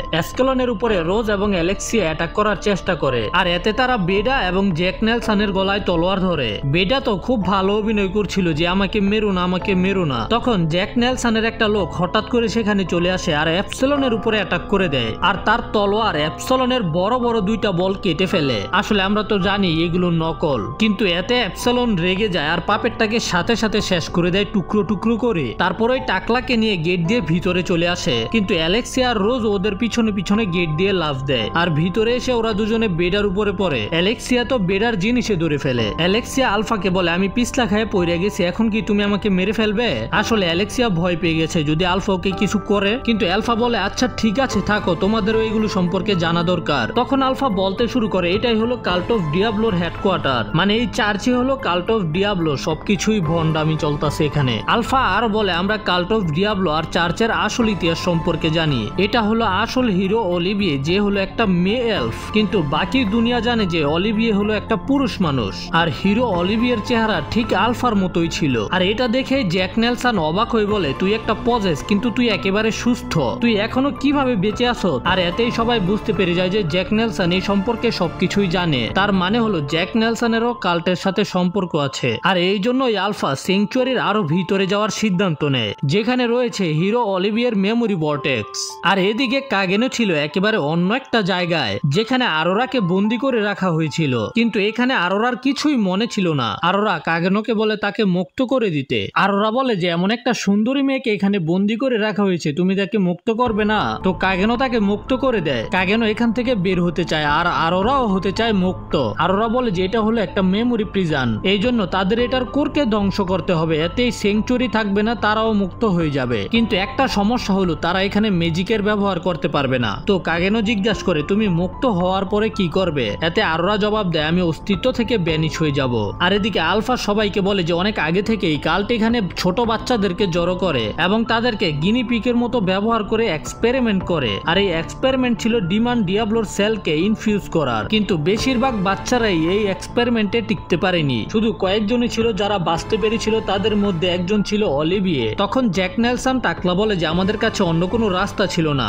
ডেমন কিংকে হারাতে আমাদের পাওয়ারের দরকার ছিল। কিন্তু আলফা টাকলাকে থামিয়ে দেয়। আলফা আবারও বলে যে যখন অলিভিয়া বড় হয়ে পাওয়ারফুল হয়ে যায় তখন তারা অলিভিয়াকে একটা মিশন দেয় ডিমান ডিয়াবলো থেকে আরো সেল এক্সট্রাক্ট করার জন্য। এমনিতেই তারা অলিভিয়ার মাইন্ড কন্ট্রোল করে রেখেছিল। তাছাড়া অলিভিয়া মনে করতো যদি সে অর্ডার মানে তাহলে সে একটা সুন্দর দুনিয়া বানাতে পারবে। কিন্তু চার্চের উদ্দেশ্য ছিলই অন্য। চার্চ বানায় এই ট্যাবলেট গুলোকে, যেগুলো খেয়ে খুব তাড়াতাড়ি শক্তিশালী হওয়া যায়। কিন্তু কাল্টের আসল উদ্দেশ্য ছিল এমন ঔষধ তৈরি করা যেটা খেয়ে তারা অমর হতে পারবে। আর জ্যাক নেলসন ছিল এখানকার একটা সায়েন্টিস্ট। এখানে তারা এমন একটা সিড তৈরি করে যেটা তাদের বয়সকে থামিয়ে দেয়, কিন্তু সেটা পারফেক্ট ছিল না। তাদের বয়সকে থামিয়ে রাখতে প্রতি বছর একটা করে সিড খেতে হয়, কিন্তু বছরে তারা মাত্র 12টাই বানাতে পারে। এই জন্যই কাল্টের মধ্যে 12 জন নাইট রয়েছে যারা প্রতি বছরই এই ট্যাবলেট গুলো খায়। আর ওই 12 জনের মধ্যে এই টাকলা হলো 11 নাম্বার। আর তখনই এই টাকলা রেগে গিয়ে নিজের পাওয়ার অ্যাক্টিভ করে, কিন্তু তার আগে এই ডেল্টা টাকলার পেটে ফুটো করে দেয়, তারপর নিচে ফেলে দেয়। অ্যাপসলন ডেল্টাকে বলে আমরা তোমাকে বলেছিলাম সব তথ্য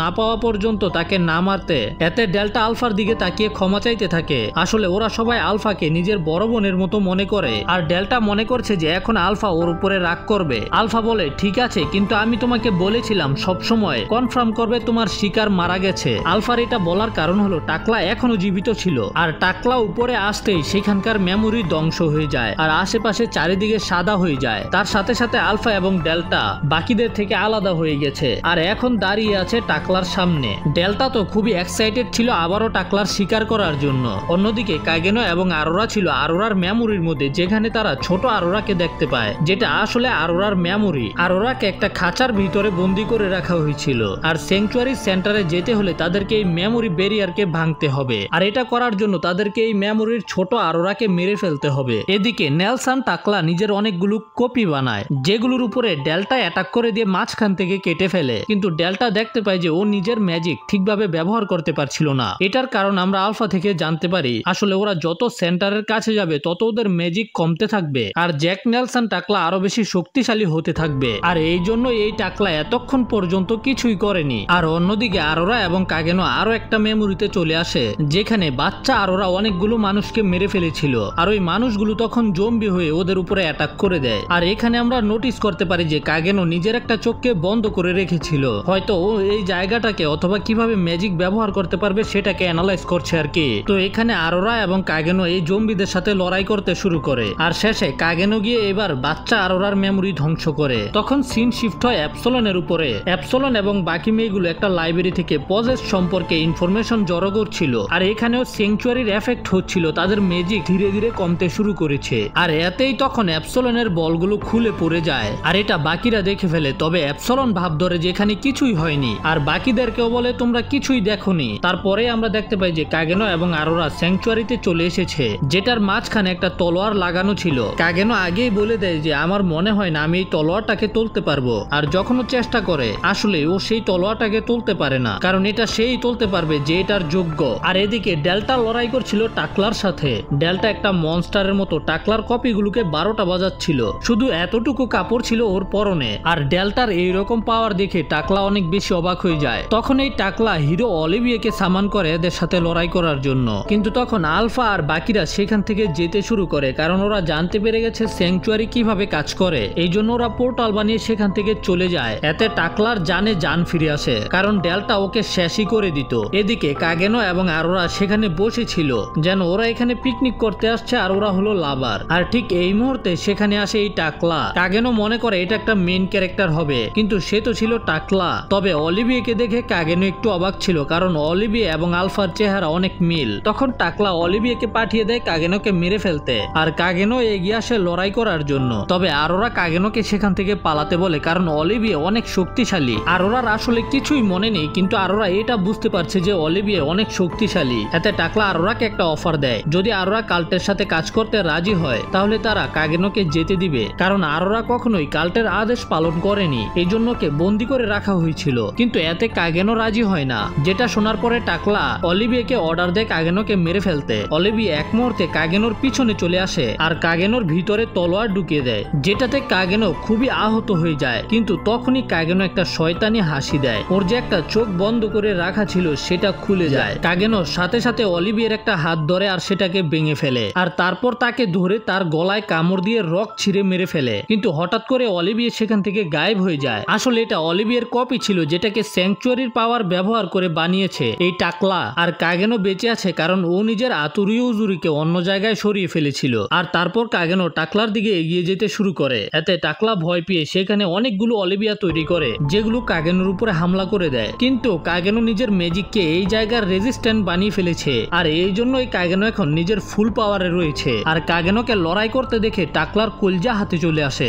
এতে আরোরাও অনেক অবাক ছিল। এই মুহূর্তে কাগেনো নিজের সবচাইতে শক্তিশালী অ্যাটাক রেডি করে। ঠিক তখনই একটা অলিভিয়া কাগেনোর বুকের ভিতরে তলোয়ার ঢুকিয়ে দেয়, কিন্তু কাগেনোকে থামাতে পারে না। কাগেনো বলে আই এম অ্যাটমিক, আর বুম, পুরো স্যাংচুয়ারি গায়েব। তারপরে আমরা কাগেনোকে আরোরার কোলে শুয়ে থাকতে দেখতে পাই। আর যেহেতু এখন স্যাংচুয়ারি ধ্বংস হয়ে গেছে, এই জন্য এখন আরোরাও গায়েব হয়ে যাবে, কারণ সে শুধু একটা মেমোরি ছিল। আর এদিকে অ্যালেক্সিয়া, রোজ এবং বেডা মানে নাৎসুমি বন্ধু হয়ে গেছে। আর অ্যালেক্সিয়া বলে যে ওরা একটা গ্রুপ বানাবে যেটা শ্যাডো গার্ডেন এবং কাল্টের ইনফরমেশন ইনভেস্টিগেশন করবে। আর এদিকে আলফা এবং অ্যালেক্সিয়া টুরিস্ট হয়ে আলোচনা করছিল ওরা কি কি জানতে পেরেছে। ওরা যেটা মনে করেছিল সেটা হয়তো সত্য, আর ওরা মানে উইচ অফ ক্যালেমিডি হতে পারে সে ডিমন ডিয়াবলো অথবা তার কাটা হাত। এই ইনফরমেশনটা আমাদেরকে ঠিকভাবে বলা হয়নি, তো আমিও বলতে পারছি না এটা কি। আর ওরা মনে করে যে কাগেনো এই সবকিছু সম্পর্কে আগে থেকেই জানতো, কিন্তু আসলে কাগেনো জানে না। ঠিক আমার মতো একবার পরীক্ষায় আইছিল এক্স ব্যক্তিটা কে, আমি উত্তর লেখা দিছিলাম লেজেন্ডারি, আর পরীক্ষার হল থেকে বাইরে জানতে পারি যে এটার উত্তর হইব কিংবদন্তি। তো আমি লিখে দিছি ইংলিশে আর উত্তরটা হইলো বাংলায়, মানে উত্তর হইছে কিন্তু ইংলিশে। এরকম হইতাছে কাগেনোর অবস্থা। তারপরের সিনে আমরা প্রিন্সেস রোজকে ট্রেনিং করতে দেখতে পাই, কিন্তু ও কোনোভাবেই ওই টাইমের মতো শক্তি বের করতে পারছিল না। আর ঠিক তখনই ওর বুকে ব্যথা হয়, আর আমরা ওর শরীরের মধ্যে একটা দাগ দেখতে পাই, যেগুলো আসলে একটা পজেসের লক্ষণ, মানে রোজের বডিতেও পজেসের রক্ত রয়েছে। যাই হোক, তারপরের সিনে আমরা জানতে পারি যে বুশিন ফেস্টিভ্যালের দিন কাছাকাছি চলে এসেছে, যেটা সবচেয়ে বড় ফাইটিং টুর্নামেন্ট। আর এখানে কাগেনো কিছু করবে না সেটা তো হতেই পারে না, কিন্তু সমস্যা হলো কাগেনো এখানে নিজের চেহারা আর পাওয়ার দেখাতে চায় না। এই জন্য কাগেনো যায় গ্যামার কাছে। গ্যামা তো কাগেনোকে দেখেই অবাক, কিন্তু ও আবারও পড়ে যায়। তখন কাগেনো গ্যামাকে রিকোয়েস্ট করে ওর ক্ষমা চেঞ্জ করার জন্য, যেন বুশিন ফেস্টিভ্যালে পার্ট নিতে পারে। তো গ্যামা একটা ক্রিম নিয়ে আসে যেটা ইডা বানিয়েছে, যেটা দিয়ে কাগেনো নিজের চেহারাকে পাল্টাতে পারবে। তো ওরা কাগেনোকে জিজ্ঞাসা করে আপনি কেমন রূপ নিতে চান। কাগেনো বলে এমন একটা রূপ যাকে দেখে দুর্বল মনে হবে। এই জন্য নিউ কাগেনোকে মানডেইন ম্যান নামে একটা লোকে পরিবর্তন করার কথা বলে, যার বডি স্ট্রাকচার প্রায় কাগেনোর মতোই। তো ওরা কাগেনোর চেহারার মধ্যে ওই ক্রিম লাগিয়ে একটা মেশিনের সাহায্যে মানডেইন ম্যানের মাস্ক তৈরি করে দেয়। আর কাগেনোর অভিনয় তো অনেক ভালো, বাংলাদেশের কোনো হিরোই কাগেনোর লগে পারবো না। কিন্তু কাগেনো অনেক বেশি আশ্চর্য ছিল যে কাগেনোর আধা আধুরা গল্প শুনে গ্যামা আসল জিনিসগুলো বানিয়ে ফেলে কিভাবে সম্ভব। কাগেনোর মতে এটা গ্যামার ব্রেনের পাওয়ার। গ্যামার ব্রেন খুবই পাওয়ারফুল, কিন্তু একটা জিনিস কখনোই চেঞ্জ হবে না, গ্যামার কাছে কোনো অ্যাথলেটিক এবিলিটি নেই, যে কারণে গ্যামা আবারও সিঁড়ি থেকে পড়ে যায়। তারপর কাগেনো মানে মানডেইন ম্যান যখন রাস্তা দিয়ে যাচ্ছিল, তখন একটা মেয়ে যোদ্ধা কাগেনোকে ডাক দিয়ে বলে তুমি কি এই সস্তা তলোয়ার আর দুর্বল বডি নিয়ে বুশিন টুর্নামেন্টে লড়াই করার প্ল্যান করছো? আর যদি করে থাকো তাহলে আমি তোমাকে একটা পরামর্শ দিচ্ছি, পালিয়ে যাও, কারণ তুমি খুবই দুর্বল। সেখানে তুমি লড়াই করলে মারাও যেতে পারো। কিন্তু কাগেনো এতে খুবই মজা পাচ্ছিল। কাগেনো তো এই কথাগুলো শোনার জন্যই দুর্বল সেজেছে। কাগেনো বলে ডোন্ট জাজ আ বুক বাই ইটস কভার। এটা বলে কাগেনো মজা নিতে নিতে সেখান থেকে যেতে থাকে। তখন একটা দানবের মতো লোক কাগেনোর রাস্তা আটকায়।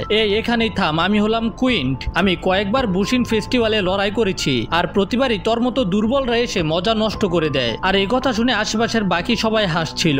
আমি এটা শিওর বলতে পারি আমি তোমার থেকে বেশি শক্তিশালী। আর এতে এই এক চোখওয়ালা কুইন্ট রেগে যায় আর মানডে ম্যানকে ধরে একটা ঘুষি মারে। তারপর তাকে লাগাতার মারতে থাকে। কাগেনো চাইলেই তাকে হারাতে পারতো, কিন্তু ও নিজের মজা নষ্ট করতে চায় না। তবে তখন ওই মেয়েটা কুইন্টকে থামিয়ে দেয়। তুমি থামবে, নয়তো আমি তোমাকে থামাবো। এই মেয়েটা আসলে খুবই শক্তিশালী একজন একজন নাইট যার নাম হলো অ্যানরোজ। তখন মেয়েটা দেখতে পায় যে মানডে ম্যান এত মাইর খাওয়ার পরে ওর কিছুই হয়নি, যেটা দেখে অ্যানরোজ খুবই অবাক ছিল। এই জন্য সে তার নাম জিজ্ঞাসা করে, ও আমার নাম হলো মানডে ম্যান। আর কাগেনো এই মেয়েটার রিয়াকশন দেখে খুবই মজা পাইতাছিল। যাই হোক, তারপরে সিনে আমরা কাগেনোকে হাঁটতে দেখতে পাই হাতে বার্গার নিয়ে। তখন সেখানে চলে আসে রোজ কাগেনোকে ওদের নতুন বন্ধুত্বের কথা বলতে শুরু করে। আর রোজ কাগেনোকে ওর ফিয়ন্সের কথাও বলে যার নাম হলো পার্ভ এসহেড। রোজ হলো একটা রাজকন্যা, এই জন্য ওর উপরে অনেক বড় দায়িত্ব রয়েছে, এই জন্য ওর বিয়ে করতে হবে। আর আমরা রোজ থেকে জানতে পারি যখন ও ছোট ছিল তখন একটা ছেলে কাগজের মাস্ক পরে রোজকে ডাকাতদের হাত থেকে বাঁচিয়েছিল, যেটা আসলে কাগেনো ছিল, তবে রোজ এটা জানতো না। আর কাগেনোর এগুলো মনে নেই, আর এই জন্যই রোজ নিজের ফ্যামিলি আর রাজ্যের বিরুদ্ধে গিয়ে নাইট একাডেমিতে ভর্তি হয়েছে। আর রোজ চায় যেন কাগেনো সবসময় রোজের উপরে বিশ্বাস করে, যাই হয়ে যাক না কেন। কাগেনো একটু থেমে বলে, হ্যাঁ আমি করব। তারপর কাগেনো রোজকে একটা বার্গার দিয়ে সেখান থেকে চলে যায়। তারপরে সিনে কাগেনোকে দেখানো হয় স্কেলের সাথে মিলে কোয়ালিফিকেশন ম্যাচ দেখছিল, এখানে জিতলেই বুশিন ফেস্টিভ্যালে চান্স পাবে। তখন সেখানে একটা গোল্ডেন ব্যাটেল স্যুট পরা জোকার আসে। এই জোকার আর কাগেনোর বন্ধু জোকার এর কেমিস্ট্রি মিলে যায়। তখন কাগেনো হাগার কথা বলে সেখান থেকে চলে আসে, আর মানডে ম্যান সেজে লড়াই করতে চলে আসে। তো ওরা দুজন ফাইটারদের পাওয়ার অ্যানালাইসিস করছিল। ওদের মনে হয় যে এই বড় মাসালওয়ালা লোকটা হবে সবচেয়ে শক্তিশালী, আর তার অপোনেন্ট ছিল মানডে ম্যান, যাকে দেখেই বোঝা যাচ্ছিল যে তার পাওয়ার একেবারে অল্প। তো গোল্ডির মতে এই ফাইটারের পাওয়ার লেভেল হলো 1000 আর মানডে ম্যানের পাওয়ার লেভেল হলো মাত্র 33। তার মানে হলো গানজাল নামের ফাইটারটা খুব সহজেই জিততে পারবে। কিন্তু ফাইট শুরু হতেই গানজাল মাটিতে পড়ে যায়। কেউ দেখতে পায় না এখানে কি হয়েছে, কিন্তু অ্যানরোজ দেখতে পেয়েছিল এখানে কি হয়েছে। মানডে ম্যান গানজালের থোতায় একটা ঘুষি মেরেছে, তার সাথে সাথেই ম্যাচ শেষ হয়ে গেছে। তবে এই গোল্ডি জোকারের মতে মানডে ম্যান এবং গানজাল মিলে রয়েছে, এই জন্য মানডে ম্যান জিতেছে। আর কাগেনোর বন্ধু জোকারও এটা মেনে নেয়। তারপর কাগেনো ফাইট শেষ করে নিজের আসল রূপ নিয়ে সেখানে ফিরে আসে। আর অ্যানরোজের চেহারায় চিন্তা দেখে কাগেনোর খুবই মজা পাইতাছিল ভাই, ও শুধু মজা নেওয়ার জন্য সবকিছু করতে পারে। আর এর পরের দিন সকালে কাগেনো ঘুম থেকে উঠে স্কেল থেকে জানতে পারে যে রোজ তার হবু স্বামীকে ছুরি দিয়ে গুতা দিয়েছে, তারপর পালিয়ে গেছে। এতে কাগেনো বুঝতে পারে না রোজ এটা কেন করলো। তখন আমরা রোজকে একটা টানেলের ভিতরে আহত অবস্থায় দেখতে পারি। রোজ আসলে সোলজারদের কাছ থেকে পালিয়ে যাচ্ছিল। আর বেটা এবং অ্যালেক্সিয়া ডিসাইড করে যে ওরা আগে রোজকে খুঁজে বের করবে, যেন এরা সত্যতা সম্পর্কে জানতে পারে। কিন্তু অ্যালেক্সিয়া সেখান থেকে যাওয়ার পরে আমরা জানতে পারি যে শ্যাডো গার্ডেন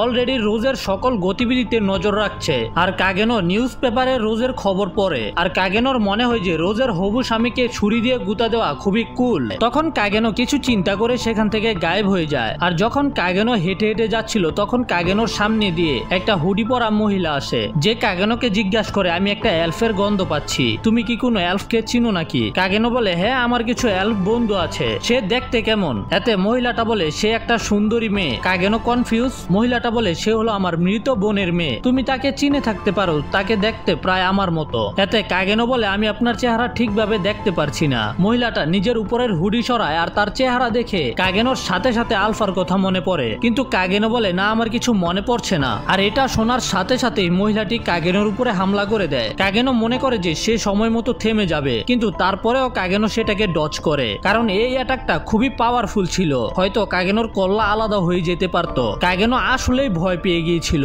মহিলাটা কাগেনোর কাছে ক্ষমা চায়, কারণ সে মনে করেছিল কাগেনো অনেক শক্তিশালী হবে আর তার অ্যাটাকটাকে ব্লক করতে পারবে। কিন্তু কাগেনো এখানে দুর্বল হওয়ার অভিনয় করে। তখন সে কাগেনোকে উঠতে সাহায্য করে। আর মহিলাটি কাগেনোর নাম জিজ্ঞাসা করে এবং তার নাম বলে, আমার নাম হলো বিয়াট্রিক্স।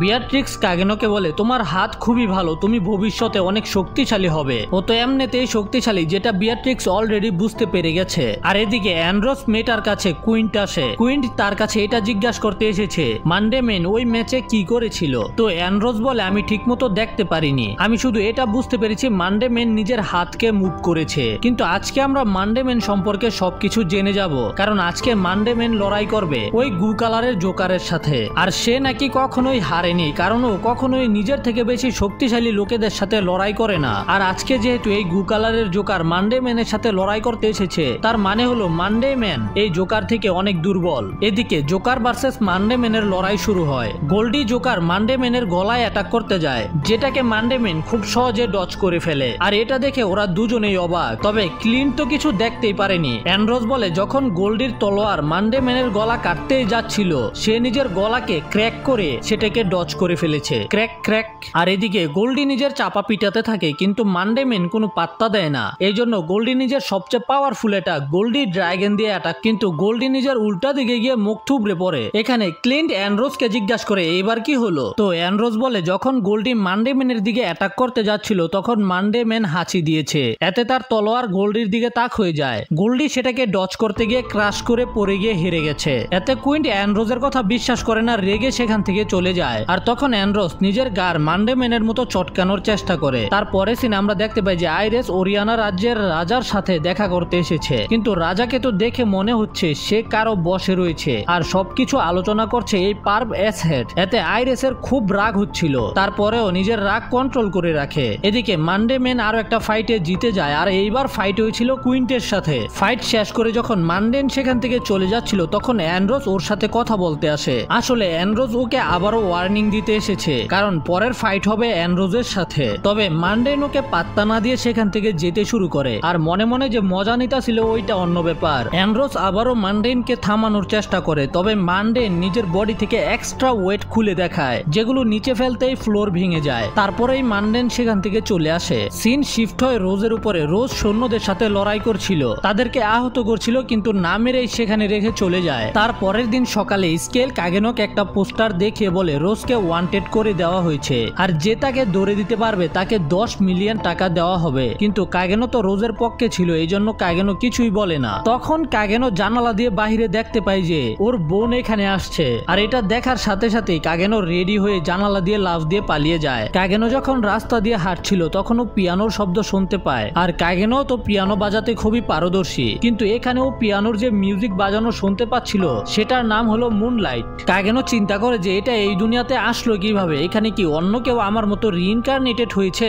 কাগেনো চেক করতে আসে আর দেখতে পায় যে এটা তো অ্যাপসলন, আর এতে কাগেনো আসলেই জেলাস ছিল। প্রথমে গেমা, তারপর বেডা, আর এখন অ্যাপসলন ওর ট্যালেন্ট দিয়ে অনেক টাকা কামাচ্ছে আর ফেমাসও হয়ে যাচ্ছে। অ্যাপসলনের সাথে কথা বলে কাগেনো সেখান থেকে চলে যাচ্ছিল, কিন্তু কাগেনোর সামনে একটা পিয়ানোকে দেখতে পায়, এতে কাগেনো একটা শয়তানি হাসি দেয়। এদিকে অ্যালেক্সিয়া এবং বেডা রোজকে খুঁজতে বের হয়েছে ওরিয়ানা রাজ্যের আন্ডারগ্রাউন্ডে, যেখানে আমরা রোজকে আহত অবস্থায় দেখতে পাই। আমাদের একটা ফ্ল্যাশব্যাক দেখানো হয় যেখানে রোজ ওর বাবার সাথে দেখা করতে এসেছিল, কিন্তু যখন ওর বাবার চেহারা দেখতে পায় তখন খুব অবাক হয়ে যায়। ও বুঝতে পারে যে পার্ভ অ্যাসেড ওর বাবার সাথে কিছু একটা করেছে। এই জন্য রোজ রেগে গিয়ে সাথে সাথে পার্ভ অ্যাসেডের বুকে ছুরি দিয়ে গুতা দিয়ে দেয়, কিন্তু সেখানে থাকা সবাই পার্ভ অ্যাসেডের সাথে মিলেছিল, আর তারা সাথে সাথে রোজকে গ্রেফতার করতে আদেশ দেয়। কিন্তু রোজ সেখান থেকে পালিয়ে যায়, আর রোজ থেকে আমরা জানতে পারি যে পার্ভ অ্যাসেড কাল্টের সাথে জড়িত আছে। এখন রোজ কাগেনোর কথা চিন্তা করছিল, কাগেনো কি ওকে এখনো বিশ্বাস করবে। আর এই মুহূর্তে ওর যে পজেস রক্ত ছিল সেটাও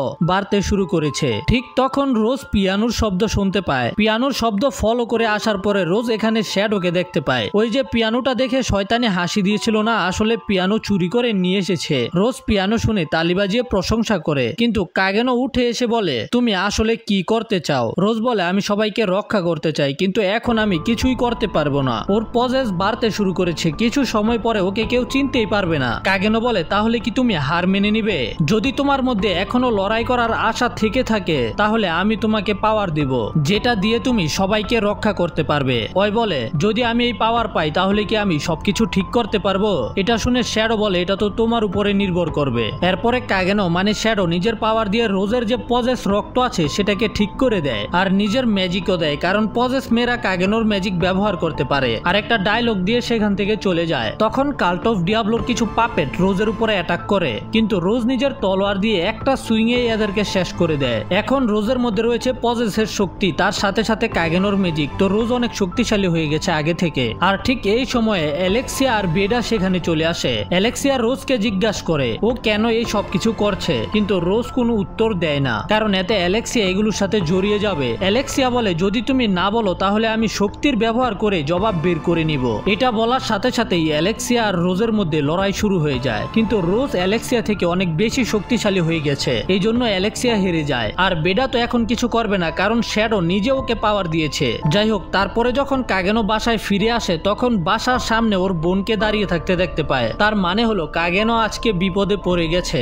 এইবার ক্লিয়ার কাগেনোকে ধরে ফেলে। ক্লিয়ার কাগেনোর উপরে রেগে আছে, কারণ ওদের একসাথে বাড়ি ফিরে যাওয়ার কথা ছিল, কিন্তু কাগেনো তো রোজের সাথে ওরিয়ানা রাজ্যে চলে গেছে শ্যাডো কাজ করার জন্য। কাগেনো চিন্তা করে আমি মনে করেছিলাম যদি আমি একটু লুকিয়ে মুকিয়ে থাকি তাহলে ক্লিয়ারের রাগ শান্ত হয়ে যাবে, কিন্তু সময়ের সাথে সাথে তো ওর রাগ আরো বেড়ে গেছে। ক্লিয়ার তো এখানে কাগেনোর গলা টিপে মেরেই ফেলছিল। বান্দা বাইরে গিয়ে শক্তিশালী লোকেদেরকে মেরে ফেলে আর এখানে বড় বোনকে ভয় পাইতাছে। ক্লেয়ার কাগেনোকে বুশিন ফেস্টিভ্যালের একটা ভিআইপি সিটের টিকিট দেয়। এইবার স্কুলের হয়ে বুশিন ফেস্টিভ্যালে আমি লড়াই করব, তাই তুই সেখানে থাকবি আমার লড়াই দেখার জন্য।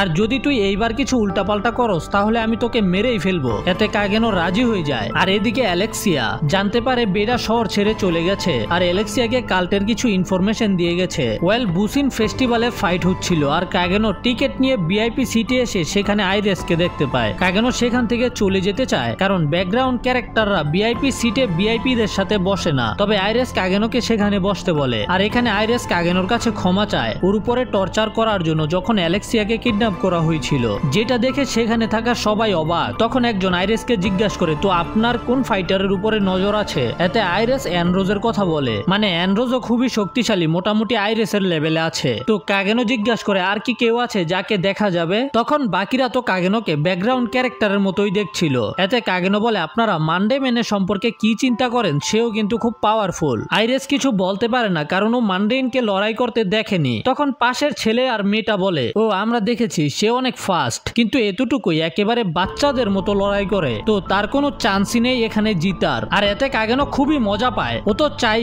সবাই এমন মনে করুক। তখন আইরেস আরো একটা ফাইটারের কথা বলে যে একটা এলফ সর্ড মাস্টার যে বুশিন ফেস্টিভ্যালের প্রথম উইনার ছিল, তার নাম হলো বিয়াট্রেক্স। আর এটা শোনার পরেই কাগেনোর মনে পড়ে যে ওই এলফটার কথা যে একটা এলফ মেয়েকে খুঁজছিল। কাগেনো মনে করেছিল সে স্ট্রং হবে কিন্তু ফেমাস হবে এটা ও জানতো না। কাগেনো তখন টয়লেটের নাম করে সেখান থেকে বের হয় আর কাগেনো দেখা হয় বিয়াট্রিক্সের সাথে। কাগেনো ইগনোর মেরে চলে যেতে চায় কিন্তু বিয়াট্রিক্স কাগেনোকে থামিয়ে জিজ্ঞাসা করে তুমি কি কোনো এলফকে দেখেছো যাকে দেখতে আমার মতো? বিয়াট্রিক্স মনে করেছিল এখানে অনেক মানুষ আসবে আর হয়তো সে নিজের বোনের মেয়েকেও খুঁজে পেতে পারে, কিন্তু এবারও কাগেনো নিষেধ করে দেয়। আর এদিকে পার্ভ অ্যাসেড আসে আইরেসের সাথে ফ্লার্টিং করতে, কিন্তু আইরেস এতে খুশি ছিল না। ঠিক এই সময় ময়দানে লড়াই হবে অ্যানরোস এবং মানডে ম্যানের। অ্যানরোস চিন্তা করে এই লোকটার সিক্রেট হলো তার স্পিড, কিন্তু এখনো সে নিজের ফুল পাওয়ার দেখায়নি, এই জন্য আমার সাবধান থাকতে হবে। লড়াই শুরু হয় আর অ্যানরোস খুব দ্রুত মানডে ম্যানের উপরে অ্যাটাক করে, কিন্তু মানডে ম্যান সেটাকে ব্লক করে ফেলে। অ্যানরোস চিন্তা করে যদি আমি তাকে অ্যাটাক করার সুযোগ না দেই তাহলে আমি জিতে যাব। ঠিক তখনই মানডেন নিজের স্পিড দেখাতে শুরু করে। এতে অ্যানরোস বুঝে যায় যে মানডেন ওর থেকে বেশি ফাস্ট এবং শক্তিশালী। আইরেস বলে যে অ্যানরোস থেমে গেল কেন? এতে পার্ভ অ্যাসেড উত্তর দেয় অ্যানরোস কাউন্টার অ্যাটাক প্ল্যানিং করছে, তার কাছে শুধু এটাই একটা রাস্তা আছে। আর এইবার মানডেন অ্যানরোজের উপরে অ্যাটাক করে। অ্যানরোজ মানডেনের কাছে আসার আগেই তার দিকে তলোয়ার ঘুরানোর চেষ্টা করে, কিন্তু শেষ মুহূর্তে মানডেন অ্যাটাকটাকে থামিয়ে দেয়। এতে একটা ওপেনিং তৈরি হয় আর অ্যানরোজ হেরে যায়। আর এদিকে অ্যানরোজ এবং পার্ভ অ্যাসেড মানডেনের সম্পর্কেই কথা বলছিল। আমরা জানতে পারি যে আইরেসের একটা লড়াই আছে, তারপরেই মানডেনের সাথে লড়াই হবে। আইরেস বলে যদি এটা মানডেনের ফুল পাওয়ার হয়ে থাকে তাহলে আইরেসের তাকে হারাতে সমস্যা হবে না, কিন্তু হতে পারে মানডেন নিজের ফুল পাওয়ারকে লুকিয়ে রেখেছে। তারপরে পার্ভ অ্যাসেড সেখান থেকে বের হয়ে একজনকে বলে যে মানডেনের সম্পর্কে সকল তথ্য বের করে আনতে। এরপরে অ্যানরোজ মানডেনের সাথে দেখা করতে আসে। অ্যানরোজ মানডেনকে ধন্যবাদ বলে ওকে শক্তি নিয়ে অহংকার না করা শিখানোর জন্য। তারপর আইরেসের লড়াই শেষ হয় আর আইরেস সেখানে বিয়াট্রিক্সকে দেখতে পায়। আইরেস বিয়াট্রিক্সকে ফলো করে, তবে বিয়াট্রিক্স আইরেসকে বলে তুমি কে? আইরেস বলে আমি হলাম ক্রাউন প্রিন্সেস আইরেস, তুমি এটা খেতে চাও? আসলে আইরেস এখানে এসেছে বিয়াট্রিক্সকে ইনভাইট করতে ভিআইপি হলে বসে ম্যাচ দেখার জন্য।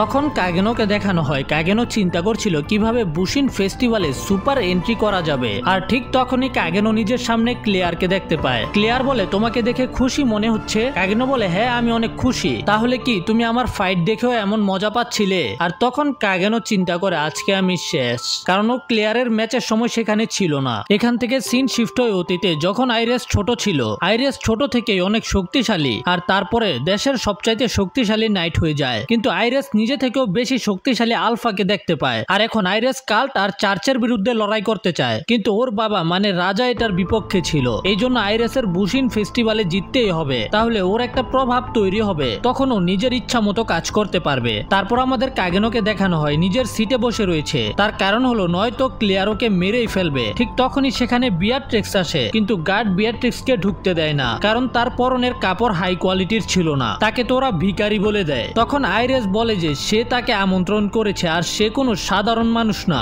সে হলো গডেস অফ ওয়ার বিয়াট্রিক্স। যেটা শুনে সবাই অবাক। আর কাগেনো চিন্তা করে কি গড অফ ওয়ার, নামটা তো খুবই কুল, আমি খুশি হতাম যদি আমাকে কেউ এইভাবে দেখতো। তখন সেখানে সবাই বিয়াট্রিক্সকে জিজ্ঞাসা করে কোনো ফাইটার কি তার অ্যাটেনশন নিতে পেরেছে?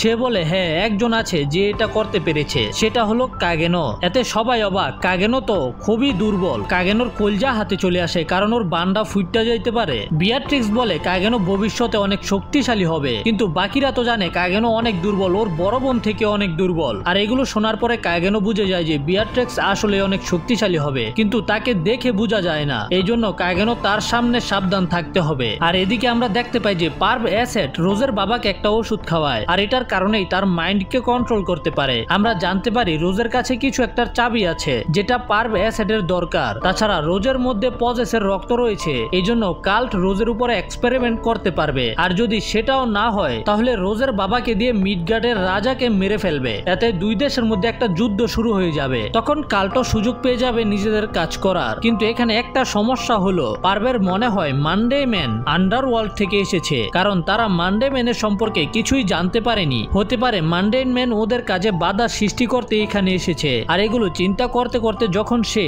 ভিআইপি কেবিনে আসে, তখন বিয়াট্রিক্স বলে যে তার গায়ে থেকে গন্ধ আসছে। এতে পার্ভ রেগে গিয়ে বিয়াট্রিক্সকে সেখান থেকে বের করে দিতে বলে, কিন্তু তখন আইরেস বলে পার্ভ মুখ সামলে, সে হলো আমার গেস্ট, গডেস অফ ওয়ার বিয়াট্রিক্স। এটা শুনে পার্ভ চিন্তায় পড়ে যায়, কি বিয়াট্রিক্স যার সম্পর্কে বলা হয় সে হিরোর পাওয়ার ওয়েকনিং করেছে?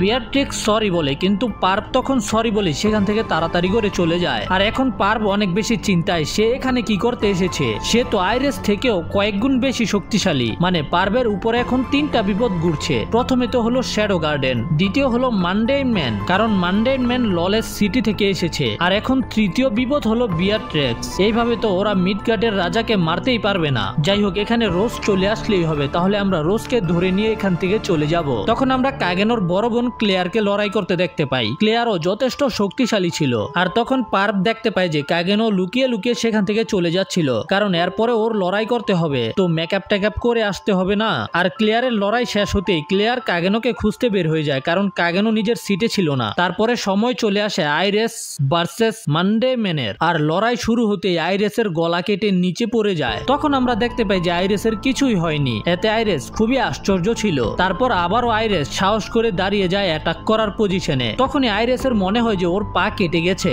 ও বুঝতে পারছে না এখানে কি হচ্ছে। আইরেস বুঝতে পারে যে এই পুরো ব্যাটল গ্রাউন্ড মানডে ম্যানের তলোয়ারের রেঞ্জে রয়েছে। অন্যদিকে আমরা রোজকে দেখতে পাই, রোজ লুকিয়ে লুকিয়ে ভিআইপি কেবিনের দিকে যাচ্ছিল। তখন রোজ দেখতে পাই যে সেখানে অনেকগুলো লাশ পড়ে আছে, যেগুলো কাল্টের গুপ্তচরের, আর তাদেরকে মেরেছে শ্যাডো গার্ডেন, যেখানে ছিল বেডা। বেডা রোজকে বলে নিজের মিশন কমপ্লিট করো। আর এদিকে স্টেডিয়ামে সবাই বলছিল আইরেস কি ভয় পাচ্ছে নাকি লড়াই করতে। এতে আইরেস রেগে গিয়ে নিজের ফুল পাওয়ারে অ্যাটাক করে। ঠিক তখনই আইরেস দেখতে পায় মানডে ম্যানের হাতের তলোয়ার গায়েব হয়ে গেছে। এতে আইরেস কনফিউজ হয়ে যায়, একটু আগেই তো তার হাতে তলোয়ার ছিল, কিন্তু এখন সেটা শিডের ভিতরে গেল কিভাবে? তখন মানডে নিজের এক হাত দিয়ে আইরেসের তলোয়ারকে ব্লক করে, তারপর আরেক হাত দিয়ে আইরেসের গলায় ধরে নিচে ফেলে দেয়। খারাপ কিছু করে না, তোমরা সবসময় খারাপ চিন্তা করো কেন? আইরেসের গলায় তলোয়ার ধরে বলে, কি হলো, আমরা তো সবে শুরু করেছি তাই না? আর এতে আইরেস একেবারে শকড হয়ে গেছে। তার মানে হলো আইরেস হেরে গেছে আর কি। আর উপর থেকে পার্ভ বিয়াট্রিক্সকে দেখতে পায়। বিয়াট্রিক্সের এই টেকনিকটা খুবই পছন্দ হয়েছে, এই জন্য বিয়াট্রিক্স মানডে ম্যানের সাথে লড়াই করতে চায়। আর এতে পার্ভের খুবই রাগ হচ্ছিল। ঠিক এই মুহূর্তে সেখানে এন্ট্রি হয় রোজের, যেটা দেখে পার্ভ খুশি হয়ে যায়। রোজ নিজের হাঁটু গেড়ে ওর বাবার কাছে ক্ষমা চায়, ও যা যা করেছে এবং যা যা করবে সেগুলোর জন্য, কারণ ও আরো একটা ভুল করতে চলেছে। যেটা শুনে ওর বাবা হঠাৎ করে হেসে বলে, আমি তোমার সকল অপরাধকে ক্ষমা করেছি। কিন্তু এটা তো পার্ভ তাকে বলতে বলেনি, এই জন্য পার্ভ রেগে যায়। এটা শোনার সাথে সাথে রোজ পার্ভের উপরে অ্যাটাক করে দেয়। তখন পার্ভ রোজের বাবাকে সামনে নিয়ে আসে, তবে রোজ থামে না, ওর বাবার পেটেই তলোয়ার ঢুকিয়ে দেয়। কিন্তু তারপরেও রোজের বাবা বলে, আমার মেয়ে, আমি তোমাকে দুনিয়ার সবচাইতে বেশি ভালোবাসি। আর তারপরে রোজ নিজের গলা কাটার জন্য রেডি হয়ে যায়। পার্ভ কাল্টের লোকেদের বলে রোজকে থামাতে, কিন্তু সেখানে চলে আসে মানডেইন, যে একটা অ্যাটাকেই সবগুলোকে মাঝখান থেকে কেটে ফেলে। আমি হলাম শ্যাডো। ও না না, আমি হলাম শ্যাডো। কিন্তু রোজ বলে, না না, তুমি হলে স্টাইলিশ ব্যান্ড এন্ড স্লেয়ার। এতে কাগেনো একেবারে শকড। আসলে কাগেনো অনেক আগে একবার রোজকে বাঁচিয়েছিল চেহারার মধ্যে কাগজের মাস্ক পরে। রোজ তখন তাকে জিজ্ঞাসা করেছিল, তুমি কে? এতে কাগেনো বলেছিল, তুমি আমাকে স্টাইলিশ ব্যান্ড এন্ড স্লেয়ার বলতে পারো। আর কাগেনোকে দেখেই কিন্তু রোজ ফাইটিং শিখতে এসেছে। তখন শ্যাডো রোজকে বলে, এখনো তোমার মিশন শেষ হয়নি। এটা শুনে রোজ সেখান থেকে যেতে শুরু করে। পারপর গার্ডদেরকে ডাক দেয় ওকে রক্ষা করার জন্য, কিন্তু তার আগেই শ্যাডোর উপরে বিয়াট্রিক্স হামলা করে দেয়। বিয়াট্রিক্স তো এমনিতেই ওর সাথে লড়াই করতে চাইছিল, আর এখন তো একটা কারণও পেয়ে গেছে, কারণ হলো শ্যাডো এখানে হামলা করেছে আর এই সুযোগে ডরপক পার্ফ সেখান থেকে পালিয়ে যায়। আর এদিকে আইরিস শ্যাডোকে দেখে অনেক বেশি রেগে যায় আর শ্যাডোর স্পিড দেখে বিয়াট্রিক্স অনেক অবাক। বিয়াট্রিক্স শ্যাডোর স্পিডকে ম্যাচ করতে পারছিল না বৃষ্টির কারণে, কারণ বৃষ্টির প্রতিটা ফোঁটার সাথে সাথে শ্যাডো নিজের পজিশন শিফট করে ফেলে। ঠিক তখন সেখানে আসে আইরিস একটা তলোয়ার নিয়ে, যেটা একটা পাওয়ারফুল আর্টিফ্যাক্ট আর এটা অনেক শক্তিশালী হিট রে ছাড়ে। তো এখানে শ্যাডোর সাথে বিয়াট্রিক্স এবং আইরিস দুজনেই লড়াই করতে শুরু করে আর দূর থেকে এটা ক্লিয়ারও বুঝতে পারে যে শহরের মাঝখানে অনেক ভয়ানক লড়াই চলছে, কিন্তু ওর এখন নিজের ছোট ভাইয়ের জন্য চিন্তা হচ্ছিল। তারপর রোজকে দেখানো হয়, রোজ চিন্তা করছিল এখন আমি কি করব, কোথায় যাব। ঠিক তখন ওর কাছে আলফা আসে। আলফা বলে তোমার কাছে এখন দুইটা রাস্তা আছে, তুমি একা লড়াই করতে পারো অথবা আমাদের সাথে মিলে কাজ করতে পারো। রোজ জিজ্ঞাসা করে তোমরা কি আমার দেশকে বাঁচাতে সাহায্য করবে? এখানে আলফা ও রোজকে এটাই বলে সেটা তো তোমার উপরে নির্ভর করবে যে তুমি কি চাও। আর এতে রোজ শ্যাডো গার্ডেনের সাথে কাজ করতে রাজি হয়ে যায়। ক্লিয়ার এবং বিয়াট্রিক্স নিজেদের ফুল পাওয়ার দিয়ে শ্যাডোর সাথে লড়াই করছিল, কিন্তু শ্যাডো হলো অন্য লেভেলের দানব, ওরা দুজনেও শ্যাডোর সাথে পারছিল না। বিয়াট্রিক্স শ্যাডোকে বলে আমরা কি একে অপরকে চিনি, কিন্তু শ্যাডো বলে না যে আমি কাগেনো। আর ওদের লড়াই এত ভয়ানক ছিল যে শহরের বিল্ডিং গুলো ভেঙে পড়ে যাচ্ছিল। শ্যাডো ওদেরকে বলে তোমাদের কাছে শক্তি আছে কিন্তু তোমাদের টেকনিক একেবারে বাচ্চাদের মতো। তখন আইরিস বিয়াট্রিক্সকে বলে আমি শ্যাডোকে ডিস্ট্র্যাক্ট করছি, তখন তুমি তাকে শেষ করে দিবে। আইরিস শ্যাডোর উপরে অ্যাটাক করে আর তখন বিয়াট্রিক্স নিজের সবচাইতে শক্তিশালী অ্যাটাক করতে চায়, কিন্তু সেটা করার আগেই শ্যাডো তাকে থামিয়ে দেয়। শ্যাডো ওদের দুজনকে পিটানোর সময় একটুও মায়া করছিল না যে ওরা মহিলা মানুষ। ওদের পিটানোর পরে শ্যাডো সেখান থেকে চলে যাচ্ছিল। তখন আইরিস বলে তোর কি মনে হয় তুই এখান থেকে পালাতে পারবি? সকল নাইট তোর পিছু করবে তোকে মারার জন্য। এতে শ্যাডো অনেক শয়তানি একটা হাসি দেয়। পালিয়ে যাব? কেন পালিয়ে যাব? এটা বলে শ্যাডো নিজের সবচেয়ে শক্তিশালী অ্যাটাক রেডি করে অ্যাটমিক। খেলার সময় শেষ হয়ে গেছে। আমরা দেখতে পাই এইবার অ্যাটমিকের রেঞ্জ পুরো দেশের মধ্যে ছিল, মানে কাগেনো পুরো দেশকে শেষ করে দেওয়ার প্ল্যান করেছে, যেটাতে হাজার হাজার লাখ লাখ মানুষ মারা যাবে। দেখো তোমরা সবাই আমার আলটিমেট অ্যাটাককে, যেটা থেকে কেউ বাঁচতে পারবে না। ভাই ও তো আসলে একটা ভিলেন, আমিও এটা মনে করেছিলাম, কিন্তু কাগেনো অ্যাটাক না করেই সেখান থেকে গায়েব হয়ে যায়। আইরিস বুঝতে পারে যে ও এবারও শ্যাডোর কাছে হেরে গেছে, এই জন্য সেখানে বসেই কাঁদতে শুরু করে, কিন্তু বিয়াট্রিক্সের চেহারায় কোনো ইমোশনই ছিল না। আর এর পরের সিনে শেষ পর্যন্ত আমাদেরকে শেরিকে দেখানো হয়। শেরি এখানে শ্যাডোর ওয়ান্টেড পোস্টার দেখে বলছিল আমি প্রতিজ্ঞা করছি আমি নিজের হাতে তোমাকে শেষ করব। যাই হোক, তারপরে বিয়াট্রিক্স চলে যায় অন্য শহরে ওর বোনের মেয়েকে খুঁজে বের করার জন্য। আমরা কাগেনোকে দেখতে পাই, ও তো একেবারে নর্মাল স্কুলের ছেলে হয়ে গেছে। আর যে বুশিন ফেস্টিভ্যাল ছিল সেটার উইনার হয়েছে কাগেনোর বড় বোন ক্লেয়ার। তারপরের সিনে আমরা দেখতে পাই যে আলফা রোজকে নিয়ে এসেছে ওদের হেডকোয়ার্টারে,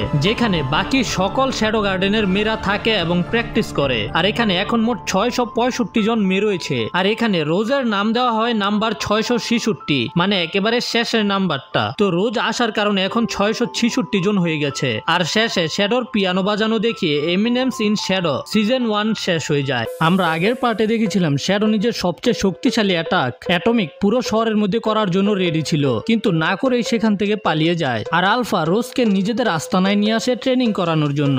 এখন আমরা কাগেনোকে গেমার মহলে দেখতে পাই, যেখানে বাকি 7 জন শ্যাডোর সাথে আরো অনেক মেয়ে ছিল। তো এখানে বেডা এবং বাকিরা শ্যাডোকে ললেস সিটি, মানে কোনো আইন নেই এমন একটা শহরের কথা বলছিল, যেখানে সব ক্রিমিনাল এবং পাওয়ারফুল লোকেরা থাকে।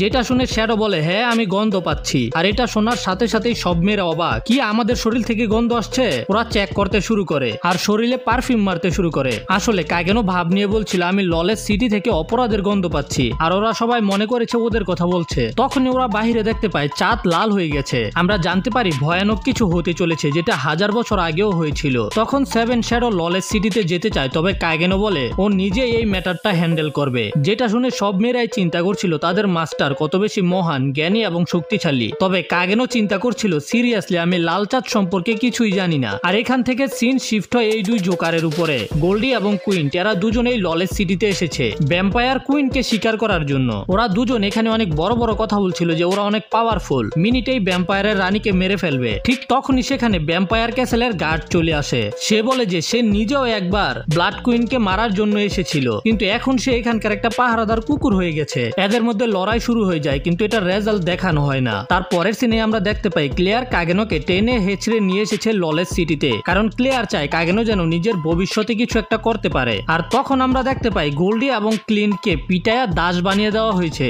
আর একজন সেখানে ওদেরকে ক্লিয়ারের কাছে বিক্রি করার চেষ্টা করছে, কিন্তু ক্লিয়ারের এতে কোনো ইন্টারেস্ট ছিল না। তারপরেই আমরা দেখতে পাই কাগেনো একটা জায়গায় দাঁড়িয়েছিল, তখন একটা লোক কাগেনোর মানিব্যাগ চুরি করে নিয়ে যায়, কিন্তু কাগেনো নিজের মানিব্যাগ তো ফিরিয়ে আনে, সাথে সাথে ওই চোরের মানিব্যাগও চুরি করে নিয়ে আসে, যেটাকে বলে চোরের উপরে বাটপারি আর কি। আর এইভাবে যে ওর মানিব্যাগ চুরি করে ও নিজেও তাদের মানিব্যাগ চুরি করে নিয়ে আসে, আর শেষে ওর কাছে এতগুলো মানিব্যাগ চলে আসে। তখন কাগেনো দেখতে পায় তিনজন লোক মিলে একটা গুলকে মারছিল, ঠিক তখন চাঁদ থেকে একটা ম্যাজিক্যাল ওয়েব বের হয়, আর কাগেনো দেখতে পায় যে এই দুর্বল গুলটা অনেক বেশি শক্তিশালী হয়ে গেছে, আর ওই লোকেদের উপরে অ্যাটাক করে দেয়। আর জানোই তো গুল যদি কাউকে কামড় দেয় তারাও গুল হয়ে যাবে। তো এখন এই গুলগুলো কাগেনোর দিকে এগিয়ে আসছিল। কাগেনো চিন্তা করে এখন আমি কি করব, এদেরকে শেষ করে দিব নাকি একটা ব্যাকগ্রাউন্ড ক্যারেক্টার হয়ে পালিয়ে যাব। ঠিক তখনই সেখানে একটা লাল চুলওয়ালা মেয়ে এসে এই গুলগুলোকে কেটে টুকরো টুকরো করে ফেলে। কাগেনো জিজ্ঞাসা করে আপনি কে? মেয়েটা বলে আমি মেরি, আমার নাম হলো Mary the ancient vampire hunter. পালাও যদি তোমার জীবনকে গুরুত্বপূর্ণ মনে করো, র্যাম্পেজ শুরু হয়ে গেছে,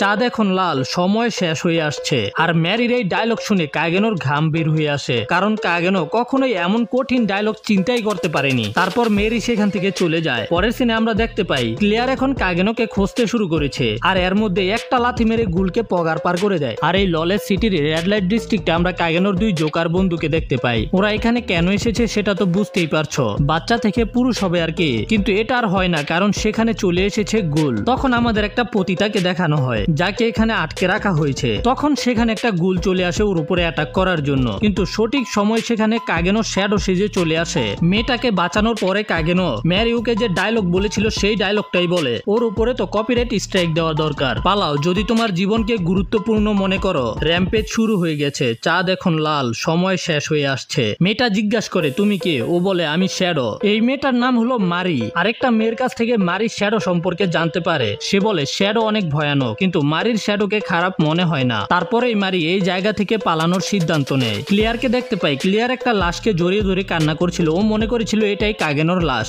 তখন সেখানে ম্যারি আসে। ম্যারি ক্লিয়ারকে জিজ্ঞাসা করে তুমি কি ঘুরে ঘুরে একটা কালো চোখের ছেলেকে খুঁজছো? কারণ একটু আগে আমার সাথে একজনের দেখা হয়েছে। ক্লিয়ার বলে হ্যাঁ সে আমার ছোট ভাই, আমি তাকে খুঁজে পেয়েছি। তখন ম্যারি বলে কিন্তু এই ছেলেটার চোখ তো কালো নয়, আর তার পরনে তো কালো কাপড়ও নেই। ক্লিয়ার মেরিকে বলে তাড়াতাড়ি বলো তুমি তাকে কোথায় দেখেছো? ম্যারি বলে তুমি যেমন বলেছো এমন আমি দুইটা ছেলেকে দেখেছি, একজন গুলের সামনে দাঁড়িয়ে হাসছিল। ক্লিয়ারের মতে এটা কাগেনো কখনোই হতে পারে না, আর আরেকজনকে ব্লাড কুইনের ফলোয়াররা ধরে নিয়ে গেছে বলি দেওয়ার জন্য, যেন ব্লাড কুইনকে জাগিয়ে তোলা যায়। তো মেরির টার্গেট হলো ব্লাড কুইনকে শেষ করা, আর ক্লিয়ার কাগেনোকে বাঁচাতে চায়। তার মানে হলো এদের গন্তব্য এখন ভ্যাম্পায়ার ক্যাসেল। অন্যদিকে কাগেনো শ্যাডো হয়ে গুল মেরে লোকেদের বাঁচাচ্ছিল আর ডায়লগ বাজি করছিল, ওই ডায়লগটাই যেটা মেরিওকে বলেছিল আর কি। তখন আমাদের একটা ভ্যাম্পায়ারকে দেখানো হয় যে হলো ভ্যাম্পায়ারদের লিডার, তার নাম হলো ক্রিমসন। অন্য একটা ভ্যাম্পায়ার এসে তাকে বলছিল তাদের প্ল্যান তো ঠিকঠাক চলছে, কিন্তু সেটাতে বাধা দিচ্ছে ললেস সিটির বাকি দুইজন লিডার। একজন হলো ইউকিমে স্পিরিট ফক হোয়াইট টাওয়ারের লিডার, আরেকজন হলো জাগারনট দ্য টাইরেন্ট ব্ল্যাক টাওয়ারের লিডার। কিন্তু সেখানে আরেকজন আছে যার সম্পর্কে আমরা কিছুই জানি না, আর সেটা হলো শ্যাডো। আর এরা তিনজনই এখন চলে এসেছে ভ্যাম্পায়ার ক্যাসেলের সামনে। ইউকিমে এবং জাগারনট শ্যাডোকে জিজ্ঞাসা করে তুই কে? শ্যাডো বলে আমি হলাম শ্যাডো, যে শ্যাডোর মধ্যে থেকে শিকার করে। দেখে মনে হচ্ছিল এদের মধ্যে লড়াই হবে, কিন্তু জাগারনট টাওয়ারের গেট ভেঙে ভিতরে ঢুকে যায়, কারণ সে ভ্যাম্পায়ারের লিডারের সাথে লড়াই করতে চায়। তবে তখন শ্যাডো আবার ডায়লগ বাজি করতে শুরু করে, যেটা শোনার পরেও জাগারনট নিজের রাস্তায় চলে যায়। আর ইউকিমে শ্যাডোর সাথে লড়াই করে না, কারণ শ্যাডো কিছু মেয়েদেরকে বাঁচিয়েছিল। আর এরা দুজনের চলে যাওয়ার পরেই ভ্যাম্পায়ার ক্যাসেলের যে পাহারাদার ছিল সে শ্যাডোর উপরে হামলা করে দেয়, শ্যাডোকে দুর্বল মনে করে, কিন্তু শ্যাডো তাকে বাতাসের মধ্যে কেটে টুকরো টুকরো করে ফেলে। তারপরে আবারও ডায়লগ বলে, আরেকজনের ডায়লগ আর কতবার বলবি ভাই? আর যখন ক্লিয়ার এবং মেরি গোপন রাস্তা দিয়ে ক্যাসেলের ভিতরে ঢুকে সেখানে বেডাকে দেখতে পায়, বেডা বলে দেয় আমি তোমাদের সাথে লড়াই করব না। আসলে ও লড়াই করতে পারবে না, কারণ ক্লিয়ার হলো কাগেনোর বড় বোন। ক্লিয়ার বলে তাকে দেখে মনে হচ্ছে না সে ভ্যাম্পায়ার, তাছাড়া সে এখানে একা না, তার সাথে আরো লোক আছে। বেডা নিজের পরিচয় দেয়, আমি হলাম বেডা শ্যাডো গার্ডেন থেকে। ক্লিয়ার বলে তাহলে তোরাই আমাদের স্কুলে হামলা করেছিলি, এখন কি এই টাওয়ারে হামলা করবি নাকি? বেডা উত্তর দেয় আমরা পজেস সম্পর্কে রিসার্চ করছি, যেটা তোমাদেরকে বলতে পারবো না, তবে আমরা এখানে এসেছি প্রোজেনেটার ভ্যাম্পায়ার থেকে রক্তের স্যাম্পল নেওয়ার জন্য। আমরা বেডার কাছ থেকে জানতে পারি পজেস আর ভ্যাম্পায়ার যে জিন রয়েছে সেটা ডেমন লর্ডের সাথে যুক্ত, এই জন্য তারা ভ্যাম্পায়ারের রক্ত নিয়ে রিসার্চ করবে আর কি। যেটা শুনে ম্যারি রেগে যায়। বেডা মেরিকে বলে আমি জানি তুমি কে ভ্যাম্পায়ার হান্টার, আমরা তোমার রাস্তায় আসবো না, আর এর পরিবর্তে তুমিও আমাদের রাস্তায় আসতে পারবে না। ঠিক তখন ক্লিয়ার বেডাকে জিজ্ঞাসা করে পজেসদের ঠিক করার কি কোনো চিকিৎসা আছে? তবে বেডা ক্লিয়ারকে চিন্তা করতে নিষেধ করে দেয়। এটা শুনে ক্লেয়ার মেরিকে বলে, চলো দেরি হয়ে যাচ্ছে, যদি আমরা এখানে সময় নষ্ট করি তাহলে আমার ভাইকে বাঁচাতে পারবো না। আর এটা শোনার পরেই বেডার কলজে আর পানি নাই। বেডা ক্লেয়ারকে বলে তারা আমার ভাইকে কিডন্যাপ করেছে স্যাক্রিফাইস করার জন্য। কিন্তু তখনই সেখানে রোজ এসে কাগেনোর সম্পর্কে জিজ্ঞাসা করে, কারণ রোজ তো কাগেনোকে ভালোবাসে। তবে বেডা রোজকে থামিয়ে দেয়। যখন ওরা দুজনে চলে যাচ্ছিল তখন বেডা মেরিকে হেভেনের কথা জিজ্ঞাসা করে, যেটা শোনার পরে মেরি আতঙ্কিত হয়ে যায়। এদিকে মেরি এবং ক্লেয়ার মিলে নিজেদের সামনে থাকা সকল ভ্যাম্পায়ারদেরকে শেষ করে দিচ্ছিল। ক্লেয়ার মেরিকে জিজ্ঞাসা করে, তারা তোমাকে কি বলেছে যেটা শুনে তুমি এত রেগে গেছো? তোমাকে দেখে তো একটা এলফ মনে হচ্ছে না, তাহলে তুমি 1000 বছর ধরে বেঁচে আছো কিভাবে? তুমি আমার থেকে কিছু তো লুকাচ্ছ। তো তখন আমরা ওদের আলোচনা থেকে জানতে পারি মেরি হলো একটা ভ্যাম্পায়ার আর ক্লেয়ার হলো পজেস। আর তখনই তারা নিজেদের সামনে জাগারনটকে দেখতে পায়, যে একের পর এক ভ্যাম্পায়ারদেরকে মারছিল। মেরি ক্লেয়ারকে বলে আমাদের এর সাথে লড়াই করা এড়াতে হবে। কিন্তু তখনই জাগারনট ওদের সামনে চলে আসে আর হামলা করে দেয়। প্রথমে ক্লেয়ারকে একটা ঘুষি দেয়, ক্লেয়ার ছাদ ভেঙে নিচে পড়ে যায়। তারপরে মেরিকে একটা ঘুষি দিয়ে আহত করে ফেলে। কিন্তু জাগারনট তখন দেখতে পায় ক্লেয়ার ওর পায়ে তলোয়ার ঢুকিয়ে দিয়েছে, যেটা দেখে জাগারনট অবাক, কারণ এই প্রথম জাগারনটের ঘুষি খাওয়ার পরেও কেউ জীবিত আছে। ক্লেয়ার বলে তুমি হলে দ্বিতীয় পার্সন যে আমার চেহারা একটা ঘুষি মারতে পেরেছো। ক্লেয়ার দেখতে পায় যে মেরির পেট দিয়ে রক্ত বের হচ্ছে, এই জন্য ক্লেয়ার মেরিকে হিল করতে শুরু করে দেয়। মেরি বলে আমি ঠিক আছি, তবে আমি দুঃখিত, কারণ আমার তোমার রক্ত খেতে হবে। এটা বলে মেরি ক্লেয়ারকে কিস করে ওর মুখ থেকে রক্ত খায়। এতে ক্লেয়ার তো খুবই অবাক, কিন্তু মেরি আগে থেকে অনেক বেশি শক্তিশালী হয়ে গেছে। মেরি জাগারনটের উপরে হামলা করে, কিন্তু জাগারনট হঠাৎ করে ওদের পিছনে চলে আসে। আর যখন ক্লেয়ারের উপরে অ্যাটাক করবে তখন ক্লেয়ার কাগেনোকে সরি বলে, কিন্তু সেখানে শ্যাডো চলে আসে আর জাগারনটকে একটা লাথি মেরে নিচে ফেলে দেয়। তারপরে মেরির ডায়লগ মেরিকে দিয়েই সেখান থেকে চলে যায়। এখন সবকিছু ক্লিয়ার হয়ে গেছে যে মেরি হলো একটা ভ্যাম্পায়ার। তো মেরি বলতে শুরু করে 1000 বছর আগে ভ্যাম্পায়ারদের রাজত্ব ছিল, তারা মানুষদেরকে শিকার করত কোনো পশুর মতো। এটা তাদের জন্য একটা গেম ছিল। কিন্তু সময় পাল্টে যায় যখন মানুষেরা ভ্যাম্পায়ারদের দুর্বলতা জেনে যায়, তাদের তিলে তিলে মারতে শুরু করে, শিকারেই শিকার হয়ে যায়। এতে চোখের পলকেই ভ্যাম্পায়ারদের রাজত্ব শেষ হয়ে যায়। আর এই সময় ব্লাড কুইন রক্তপান করা বন্ধ করে দেয়, তার দেখা দেখি বাকিরাও ছেড়ে দেয়। এতে তাদের পাওয়ার চলে যায়, তবে তাদের মধ্যে মানুষের মতো সূর্যের আলোতে বের হওয়ার আর মানুষদের খাবার খাওয়ার শক্তি চলে আসে। কিন্তু ব্লাড কুইনের বিষয় অন্যরকম ছিল, তার রক্তের পিপাসা কখনোই ঠান্ডা হয়নি। ব্লাড কুইন এলিজাবেথের স্বপ্ন ছিল এমন একটা দেশ বানাবে যেখানে মানুষ এবং ভ্যাম্পায়াররা মিলে বসবাস করতে পারবে। কিন্তু যখন লাল চাঁদ উঠে তখন এলিজাবেথের রক্তের পিপাসা আরো বেশি বেড়ে যায়। আর তখনই ক্রিমসন তাকে এক ফোঁটা রক্ত দেয়। এতে এলিজাবেথের র্যাম্পেজ শুরু হয়ে যায়, যেটা 3 দিন ছিল। আর এই র্যাম্পেজে এলিজাবেথ পুরো শহরের মানুষদেরকে মেরে ফেলেছে। তারপর যখন তার হুঁশ আসে তখন সে নিজের হার্টে একটা ছুরি ঢুকিয়ে দেয় আর তার ছাইকে সমুদ্রে ভাসিয়ে দিতে বলে, যেন সে আর কখনো জীবিত হয়ে এমন না করতে পারে। তবে যদি সে কোনো সাধারণ ভ্যাম্পায়ার হতো তাহলে সে সাথে সাথেই ছাই হয়ে যেত,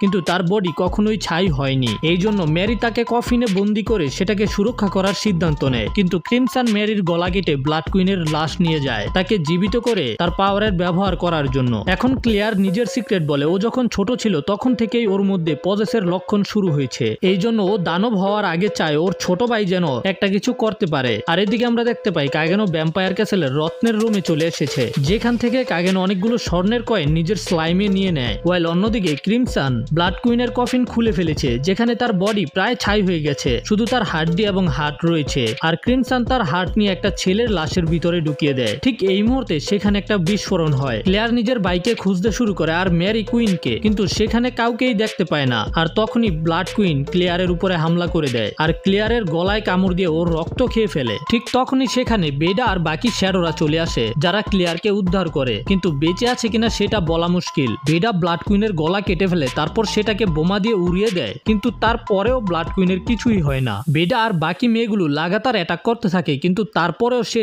সাথে সাথে হিল হয়ে যায়। তখন সেখানে ইউকিমে, ফক্স ডেভিল এবং জাগারনট ব্লাড কুইনের সাথে লড়াই করার জন্য চলে আসে। জাগারনট সাথে সাথে ব্লাড কুইনের উপরে অ্যাটাক করে, কিন্তু ব্লাড কুইন তাকে একটা মশার মতো ছুরি মারে। তারপরেই ব্লাড কুইন রক্ত দিয়ে সবার উপরে অ্যাটাক করে দেয়। এতে বেডা কিছুটা আহত হয়ে যায়, আর বাকি দুজন যারা বেডার সাথে ছিল তারা নিজেদের বডি দিয়ে ক্লেয়ারকে বাঁচায়। কিন্তু ব্লাড কুইন এখানেই থামে না, ওদের ক্ষত থেকেই রক্ত নিতে শুরু করে আর নিজেকে শক্তিশালী করতে থাকে। বেডা রোজকে বলে ক্লেয়ারকে নিয়ে এখান থেকে চলে যেতে, কিন্তু ক্লেয়ার লড়াই করতে চায়। তখন বেডা বলে তোমার নিজের লক্ষ্য রয়েছে যেটা তোমাকে পূরণ করতে হবে, যেগুলো আগের পার্টে এক্সপ্লেন করেছিলাম। কিন্তু তখনই ব্লাড কুইন ওদের বডিতে যে পজেস রক্ত রয়েছে সেটাকে অ্যাক্টিভ করে দেয়। এতে বেডা, রোজ আর বাকিদের বডি ফুলতে শুরু করে, কিন্তু আমরা দেখতে পাই যে ক্লেয়ারের বডিও ফুলতে শুরু করেছে, তবে অনেক দ্রুত। তখন হঠাৎ করে ক্লেয়ার একটা স্কুলের নার্স অফিসে জেগে ওঠে, যেখানে ও নিজের সামনে আরোরা উইচ অফ ক্যালেমিডিকে দেখতে পায়। আরোরার হিসেবে বাস্তবে ক্লিয়ারের বডিতে প্রথম থেকেই প্রজেস মানে ডিমানের রক্ত রয়েছে, যেটাকে কাগেনো আগে ঠিক করে দিয়েছিল, কিন্তু এখন ভ্যাম্পায়ারের ব্লাডও ওর বডিতে অ্যাডপ্ট করার চেষ্টা করছে।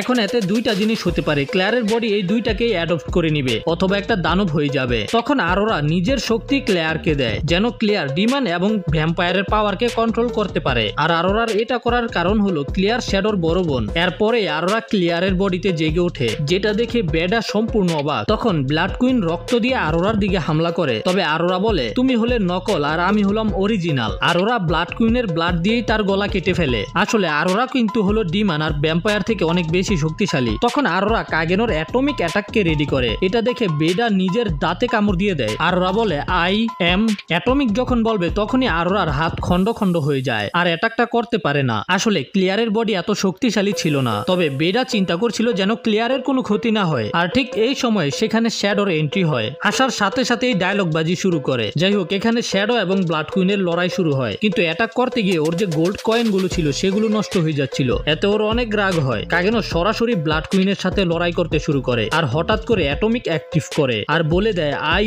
M recover atomic.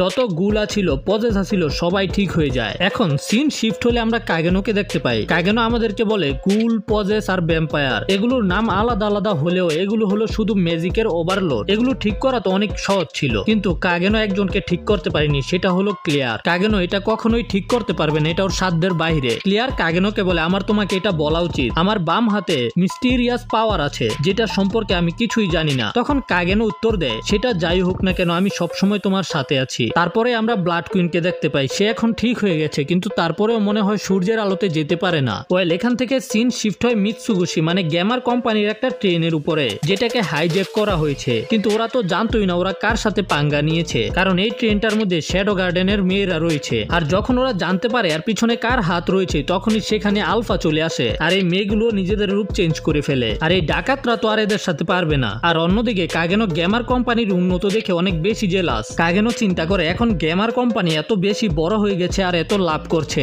বাকি কোম্পানিগুলো এখন শত্রু হয়ে গেছে। তো যদি এখন কাগেনো গ্যামার কোম্পানিকে বাঁচাতে চায় তাহলে প্রথমে এটাকে ধ্বংস করতে হবে, তারপর আবার নতুন করে বানাতে হবে। আর এই প্রসেসে কাগেনো গ্যামার কোম্পানির যত শত্রু আছে সেগুলোকে শেষ করে দিবে। এই জন্য কাগেনো নিজের রূপ আর নাম চেঞ্জ করে। ও নিজের নাম রাখে জন স্মিথ আর চেহারা একটা মাস্ক পরে। আর এই কাজ করার জন্য কাগেনো হাত মিলায় ইউকিমে দ্য স্প্রিট ফক্সের সাথে। কাগেনোর পরিকল্পনা হলো কাগেনো নিজের একটা কোম্পানি বানাবে, তারপরে বাকি মেয়েদেরকে সেখানে নিয়ে আসবে। আর এই সবকিছু শেষ হয়ে গেলে মেয়েরা বুঝতে পারবে যে কাগেনো এগুলো কেন করেছিল। কিন্তু কাগেনো তো তখন আরো বেশি অবাক হয়ে যায় যখন জানতে পারে গেমার এখন একটা ব্যাংক রয়েছে আর ওই ব্যাংকের নিজস্ব কারেন্সি রয়েছে, মানে টাকা রয়েছে আর কি। কাগেনো অবাক হয়েছিল কারণ ও নিজেই ব্যাংকিং সম্পর্কে কিছু জানে না, আর ওর থেকে আধা আধুরা গল্প শুনে গেমা একটা ব্যাংক বানিয়ে ফেলেছে, আবার নিজের কারেন্সিও চালাচ্ছে। তো এখন কাগেনোর কাছে দুইটা ব্যাংকের দুই রকম টাকা আছে যেগুলো আসলে ওর জোকার বন্ধুর। ও দেখতে পায় যে গেমার ব্যাংকের যে টাকা ছিল সেটা অনেক হাই কোয়ালিটির, যে এটা নকল করা অনেক বেশি কঠিন হবে। কিন্তু কর্পোরেট কোম্পানির যে টাকা ছিল সেটা একেবারে লো কোয়ালিটির ছিল, একেবারে ফটোকপির মতো।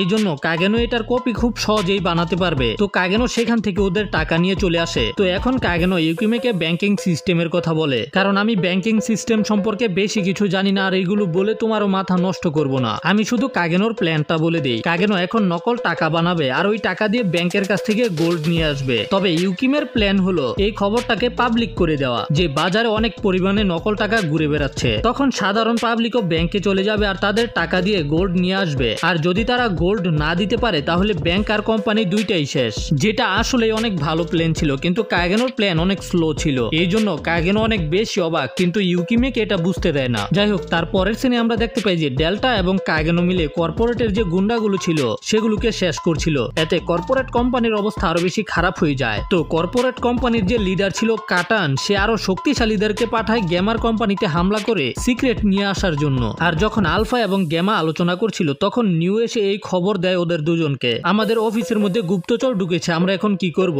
আলফা নিউকে বলে গুপ্তচরদেরকে ভালোভাবে আপ্যায়ন করো। তবে এই কাজটা গেমা করতে চায়, যেটা শুনে সবাই একেবারে স্তব্ধ। তো আলফা আরো দুজনকে গেমার সাথে পাঠায় আর নিউ আলফা থেকে জানতে পারে গেমার বয়স মাত্র 17 বছর। নিউ তো পুরাই অবাক। আর এখন আমরা জানতে পারি কেন সবাই গেমার লড়াই করার কথা শুনে অবাক ছিল।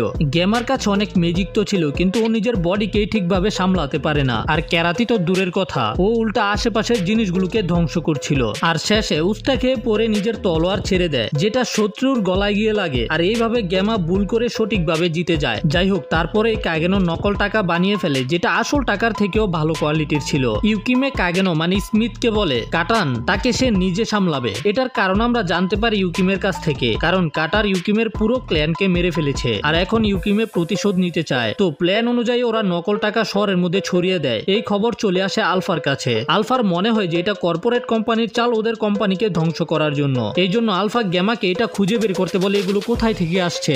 তারপরে আমরা কাটানের কাছ থেকে জানতে পারি ওরাও নকল টাকা মার্কেটে ছাড়ার প্ল্যানিং করছিল যেন গেমার কোম্পানির লস হয়, কিন্তু হঠাৎ করে আরেকজন এসে ওদের প্ল্যানকে তছনছ করে দিয়েছে। এখন ওদের কোম্পানিরও লস হবে। তারপরে আমরা দেখতে পাই শ্যাডো গার্ডেনের কয়েকজন মেয়ে মিলে একটা ট্রেন এসেছে যেটা ললেস সিটি থেকে আসছিল আর এটাতেই নকল টাকা রয়েছে। ঠিক তখনই ওদের উপরে জন স্মিথ হামলা করে ওদেরকে ট্রেন থেকে বাহিরে ফেলে দেয়। ওরা ট্রেনের পিছনে যায় না কারণ জন স্মিথ অনেক বেশি স্ট্রং। এরা ফিরে গিয়ে গেমাকে রিপোর্ট করার সিদ্ধান্ত নেয় আর এগুলো শোনার পরে গেমা এবং আলফা চিন্তিত হয়ে পড়ে, কারণ এখন ওদের সামনে আরো একটা সমস্যা চলে এসেছে। জন স্মিথকে হারানোর জন্য ডেল্টাকে পাঠাতে বলে। তারপরের সিনে আমরা দেখতে পাই ডেল্টা জন স্মিথের উপরে অ্যাটাক করে দিয়েছে। ডেল্টা জন স্মিথের অ্যাটাকগুলোকে ডজ করতে পারছিল, কিন্তু শেষে জন স্মিথ ডেল্টাকে বেঁধে ফেলে। আর যখন জন স্মিথ ডায়লগ বাজি করছিল তখন ডেল্টা একটা গন্ধ পায় আর ডেল্টা লাফ দিয়ে বস বলে কাগেনোকে ধরে ফেলে। মানে ডেল্টা বুঝে গেছে এটাই হলো ওদের বস কাগেনো শ্যাডো। কাগেনো ডেল্টাকে জিজ্ঞাসা করে ও এখানে কি করছে। ডেল্টা বলে আমি স্বীকার করতে এসেছি জন স্মিথের, কিন্তু বস হলো জন স্মিথ, আমি তো জন স্মিথকে হারাতে পারবো না, তাই আমাকে ফিরে গিয়ে আলফাকে বলতে হবে। কিন্তু কাগেনো ডেল্টাকে নিষেধ করে দেয়। তখন কাগেনো ডেল্টাকে আরো একটা মিশন দেয় যেটা করলে ডেল্টা একটা গিফট পাবে। তো কাগেনো ডেল্টাকে পাঠিয়ে দেয় জগরনটকে হারিয়ে আসতে। আর এদিকে আলফা আর গেমার মনে হয় যে ডেল্টা মারা গেছে, তাছাড়া নকল টাকার পরিমাণও বেড়েই যাচ্ছে। আর তাছাড়া এটা কাটানো বুঝতে পেরে গেছে যে ওদের এখন লস হবে। আমরা জানতে পারি যে কাটান কাল্টের সাথে জড়িত আছে, এই জন্য কাটান তাড়াতাড়ি জন স্মিথকে খুঁজে বের করতে বলে। আর বেডা এই খবর দিতে আসে শ্যাডোকে, কারণ ওরা মনে করেছে এইগুলো যা হচ্ছে শ্যাডো জানে না, তবে শ্যাডো যে এগুলো করছে ওরা এটা জানে না। ওরা শ্যাডোকে ডেল্টার সম্পর্কে বলে যে ডেল্টা মারা গেছে, যেটা শুনে তো শ্যাডো পুরো অবাক, কারণ ডেল্টা মারা যায়নি, ও একটা মিশনে আছে। তখন শ্যাডো একটা নোট লেখে জাপানি ভাষায় আর এটা বেডাকে দেয় আর বলে যে যদি তুমি এটাকে ডিকোড করতে পারো তাহলে সকল সমস্যার সমাধান পেয়ে যাবে। এর পরের সিনে আমরা দেখতে পাই যে কয়েকজন জন স্মিথের ট্রেন থামানোর চেষ্টা করছে, কিন্তু এতে কোনো কাজই হয় না। তবে একটু সামনে যাওয়ার পরেই ও আলফাকে দেখতে পায়। আলফা হঠাৎ করে ট্রেনের উপরে চলে আসে আর জন স্মিথের উপরে অ্যাটাক করে দেয়। এদের মধ্যে একটা ভয়াবহ লড়াই শুরু হয় আর লড়াই করার সময় আলফা বুঝতে পারে যে এটাই হলো শ্যাডো। আলফা জিজ্ঞাসা করে ডেল্টার কি হয়েছে। কাগেনো বলে আমি ওকে অনেক দূরে পাঠিয়ে দিয়েছি। এটা শুনে আলফা অনেক বেশি রেগে যায়, কিন্তু তারপরেও বলে আমি তোমাকে সাপোর্ট করতে চাই, যে আমার জীবন বাঁচিয়েছে, কিন্তু মনে হচ্ছে তোমার আর আমাদের দরকার নেই। কাগেনো বলে তুমি সবকিছু বুঝতে পারবে যখন এই সবকিছু শেষ হয়ে যাবে। তখন আলফা আবারও কাগেনোর উপরে হামলা করে দেয়, কিন্তু ওর সাথে পেরে ওঠে না। কাগেনো আলফাকে ট্রেন থেকে ফেলে দেয়। তারপরের সিনে আমরা দেখতে পাই জন স্মিথ এবং ইউকিমে অনেকগুলো গোল্ড জড়ো করে ফেলেছে। এখন হয়তো কর্পোরেট কোম্পানির সকল গোল্ড খালি হয়ে গেছে, তার সাথে সাথে মিৎসুবিশি কোম্পানিরও একই অবস্থা হবে। আর যখন গভর্নমেন্ট এগুলো জানার পরে কোম্পানিতে ইন্সপেকশন করার জন্য যাবে তখন দুই কোম্পানি একেবারে ধ্বংস হয়ে যাবে। এরপরে ইউকিমে নিজের অতীতের সম্পর্কে বলে। আসলে কর্পোরেট কোম্পানির যে কাটান আছে সে হলো ইউকিমের হাজব্যান্ড, কিন্তু যখন যুদ্ধ শুরু হয় তখন কাটান সবাইকে মেরে ফেলে, কারণ সবাই কাল্টের দেওয়া শক্তি বাড়ানোর ট্যাবলেট নিতে চায়নি। মানে কাটান কাল্টের সাথে যুক্ত হয়ে ওদেরকেও যুক্ত হতে বলেছিল, কিন্তু তারা নিষেধ করে দেয়, যে কারণে কাটান সবাইকে মেরে ফেলে। কাটান ইউকিমের মাকেও মেরে ফেলেছে, তারপরে ইউকিমেকেও প্রায় মেরে ফেলেছিল, কিন্তু ইউকিমে কোনো কারণে বেঁচে যায়। তারপরে ওকে দাস বানিয়ে পতিতার কাজ করানো হয় আর এই সময় সে নিজেকে শক্তিশালী করতে থাকে প্রতিশোধ নেওয়ার জন্য। আর এদিকে মিৎসুবিশি কোম্পানির সবার চেহারায় চিন্তা ছিল আর আলফা তো একেবারে ভেঙে পড়েছে, কারণ এখন শ্যাডোর আর ওদের দরকার নেই। আর কাটানও জানতে পেরে গেছে যে এই সবকিছুর পিছনে ইউকিমে রয়েছে। ঠিক তখনই কাটান ইউকিমেকে সেন্স করতে পারে। আসলে কাটানের চোখ নাই, কিন্তু সবকিছুই বুঝতে পারে, এই জন্য কাটান ক্যারেসকে থামাতে বলে। আর এদিকে আলফার এখনো মন খারাপ, আর কিছুদিনের মধ্যে ওদের কোম্পানিরও সকল গোল্ড শেষ হয়ে যাবে। এই জন্য আলফা গেমাকে বলে দেয় এই সবকিছু শ্যাডো করছে, শ্যাডো ওদেরকে অ্যাবেন্ডেন্ট করে দিয়েছে। এটা শুনে গেমা কাঁদতে শুরু করে। আর ঠিক তখনই সেখানে নিউ আসে। নিউ বলে যে কাটান কাল্টের সাথে মিলে আছে আর কাল্ট আমাদের কোম্পানিকে একটা বিপদ মনে করে শেষ করার জন্য নকল টাকা বানানোর প্ল্যান করেছিল, কিন্তু তার আগেই জন স্মিথ নকল টাকা বাজারে চালিয়ে দেয়। ওদের মনে হয় যে জন স্মিথ এই সবকিছু করেছে যেন দুই কোম্পানিকে একসাথে শেষ করতে পারে। তবে ঠিক তখনই সেখানে বেডা আসে। বেডাকে কাগেনো যে জাপানি ভাষার কোডটা দিয়েছিল সেটা ইডা ডিকোড করে ফেলেছে, যেটা দেখে আলফা অনেক খুশি হয়ে যায়। কাগেনো এটাতে বলেছে আমি দুঃখিত, আমি সিদ্ধান্ত নিয়েছি ধোঁকাবাজ হওয়ার। আমার একটা প্ল্যান আছে যেটা কমপ্লিট করতে আমার এটা করতেই হতো। আর তোমরা সকল গোল্ড সেখানে পেয়ে যাবে যেখানে তোমরা আমার বোনকে বাঁচাতে সাহায্য করেছিলে। আর এই চিঠি পড়ার পরেই সবাই বুঝে যায় যে শ্যাডো ওদের ভালোর জন্যই জন স্মিথ সেজে এইগুলো করেছে। এতে ওরা সবাই ইমপ্রেস হয়ে যায়। আর ঠিক তখন সেখানে ডেল্টাও ফিরে আসে। ডেল্টা বলে যে আমি একটা হাস্যাস সিক্রেট মিশনে গিয়েছিলাম। আর এদিকে কাগেনও অনেক খুশি ছিল, কারণ ওর কাছে এখন অনেক টাকা আছে। ও একটা নতুন কোম্পানি খুলবে যেটাতে বাকি সকল মেয়েদেরকে নিয়ে আসবে, আর এই নতুন কোম্পানির সকল টাকার কন্ট্রোল ওর কাছে থাকবে। কিন্তু সেখানে এসে দেখতে পায় যে সকল গোল্ড গায়েব, যেগুলো আসলে আলফা আর গেমা কোম্পানিতে নিয়ে গেছে। আসলে কাগেনো মনে করেছিল ও যে জাপানি ভাষায় কোড দিয়েছিল সেটা ওরা সলভ করতে পারবে না, এই জন্য কাগেনোর মনে হয় কাটানোর গোল্ড নিয়ে গেছে। আর এতে ও অনেক বেশি রেগে যায়, কারণ ও টাকা সবচেয়ে বেশি পছন্দ করে। আর এদিকে ইউকিমে এবং কাটানের লড়াই হচ্ছিল। ইউকিমে কাটানকে হারিয়ে দেয়, কিন্তু ওকে মারে না, সেখান থেকে চলে যেতে শুরু করে। কিন্তু তখনই কাটান কাল্টের দেওয়া ট্যাবলেট খেয়ে নিজেকে শক্তিশালী বানিয়ে ইউকিমের উপরে অ্যাটাক করে দেয়। আর যখন ইউকিমেকে মেরেই ফেলবে তখন সেখানে কাগেনো চলে আসে শ্যাডো হয়ে। আর কাগেনো তো এখন অনেক বেশি রেগে আছে। কাগেনো ওকে মারতে থাকে আর বারবার জিজ্ঞাসা করে কথা বল, কিন্তু কাটান কিছুই বলে না। কাগেনোকে মারতে থাকে। আর এটা দেখে কাটানের মনে পড়ে যে এই শ্যাডোই ওর উপরে হামলা করে ওর চোখগুলোকে নষ্ট করে দিয়েছে যখন কাটান ইউকিমের ফ্যামিলিকে মেরে চলে যাচ্ছিল। তারপরে কাগেনো কাটানকে পিটানোর পরে ইউকিমেকে হিল করে। আর এই হিলিং এর টেকনিক দেখে মনে পড়ে যে কাগেনোই ছিল যে ওকে ওই দিন বাঁচিয়েছিল, যে কারণে ইউকিমে কাগেনোকে ধন্যবাদ বলে। যাই হোক, ইউকিমে সেখান থেকে চলে যাওয়ার পরেই কাগেনো সেখান থেকে বরফ সরাতে শুরু করে যেন ওর যে গোল্ড রয়েছে সেগুলো খুঁজে পায়। আর এতে ডেল্টা ওকে সাহায্য করে নিজের গিফট পাওয়ার জন্য, কিন্তু ওরা এখানে কিছুই খুঁজে পায় না। আর এদিকে গেমার কোম্পানিও বেঁচে গেছে, কারণ ওদের কাছে এখন অনেক গোল্ড রয়েছে। আর টাকা না পাওয়ার পরে কাগেনো মন খারাপ করে একটা জার্নিতে যাওয়ার সিদ্ধান্ত নেয়। কাগেনো নিজের ভিতরে দেখার চেষ্টা করবে, এটা জানার চেষ্টা করবে যে ও যেটা করছে সেটা কি ঠিক হচ্ছে। এই জন্য কাগেনো ওরিয়ানা রাজ্যে যায়। আর এই রাজ্যের মধ্যেই শ্যাডো গার্ডেনের 4 জন মেয়ে মিশনে আসে, যাদের সাথে রোজও ছিল। এরা কাল্টের লোকেদের উপরে নজর রাখছিল। আর সেখানেই রোজ ওর মাকে দেখতে পায়, যে কাল্টকে সাহায্য করে একটা গোপন জায়গা থেকে রিং বের করতে। আর ঠিক তখনই 559 হামলা করে রোজের মাকে মারার জন্য, কিন্তু রোজ তার সামনে চলে আসে নিজের মাকে বাঁচানোর জন্য। তখন সেখানে থাকা কাল্টের লোকেরা এদের উপরে হামলা করে। যাই হোক, তারপরে আমরা খবর থেকে জানতে পারি যে রোজ ওর মার সাথে ফিরে গেছে। আর এদিকে কাগেনো মারিয়ের ক্যাফেতে ছিল, যাকে কাগেনো পতিতালয় থেকে বাঁচিয়েছিল, মনে আছে? আর ঠিক তখন সেখানে 3 জন সৈন্য আসে, যারা ওর দোকান থেকে টাকা পয়সা নিয়ে যেতে চায়। তবে রোজ টাকা দিতে চায় না, এই জন্য ওরা বলে যে তুমি তোমার বডি দিয়ে শোধ করতে পারো। তখন কাগেনো একটা বলদ সেজে মারিকে বাঁচানোর অভিনয় করে। আর এই 3 জন কাগেনোকে পিটিয়ে বাইরে ফেলে দেয়। তারপর রোজের টাকা নিয়ে সেখান থেকে চলে যায়। তখন মেরি কাগেনোকে ওকে বাঁচানোর চেষ্টা করার জন্য ধন্যবাদ বলে, আর নিজের অতীত সম্পর্কেও বলে। আর কাগেনোরও মনে পড়ে যে কাগেনো ওকে বাঁচিয়েছিল। তো কাগেনো সেখান থেকে চলে যায়, কিন্তু কাগেনো এখন ওদেরকে ছাড়বে না। কাগেনো এদের 3 জনকে খুঁজে বের করে, এরা কোনো সৈন্য না, এরা হলো ডাকাত। সৈন্য সেজে মানুষের কাছ থেকে ডাকাতি করে। এই জন্য কাগেনো ওদেরকে সহজেই মেরে টাকা পয়সা নিয়ে চলে আসে। তারপরে ফিরে আসে আবার মেরির দোকানে। মেরি মন খারাপ করে চিন্তা করছিল আমার কি আবার পতিতার কাজে ফিরে যেতে হবে। তখনই মেরি দরজার সামনে একটা শব্দ শুনতে পায়। আর যখন দরজা খোলে সেখানে অনেক টাকা দেখতে পায়। মেরি দেখতে পায় যে শ্যাডো সেখান থেকে চলে যাচ্ছে। এতে মেরি বুঝে যায় যে শ্যাডোকে এই টাকাগুলো দিয়েছে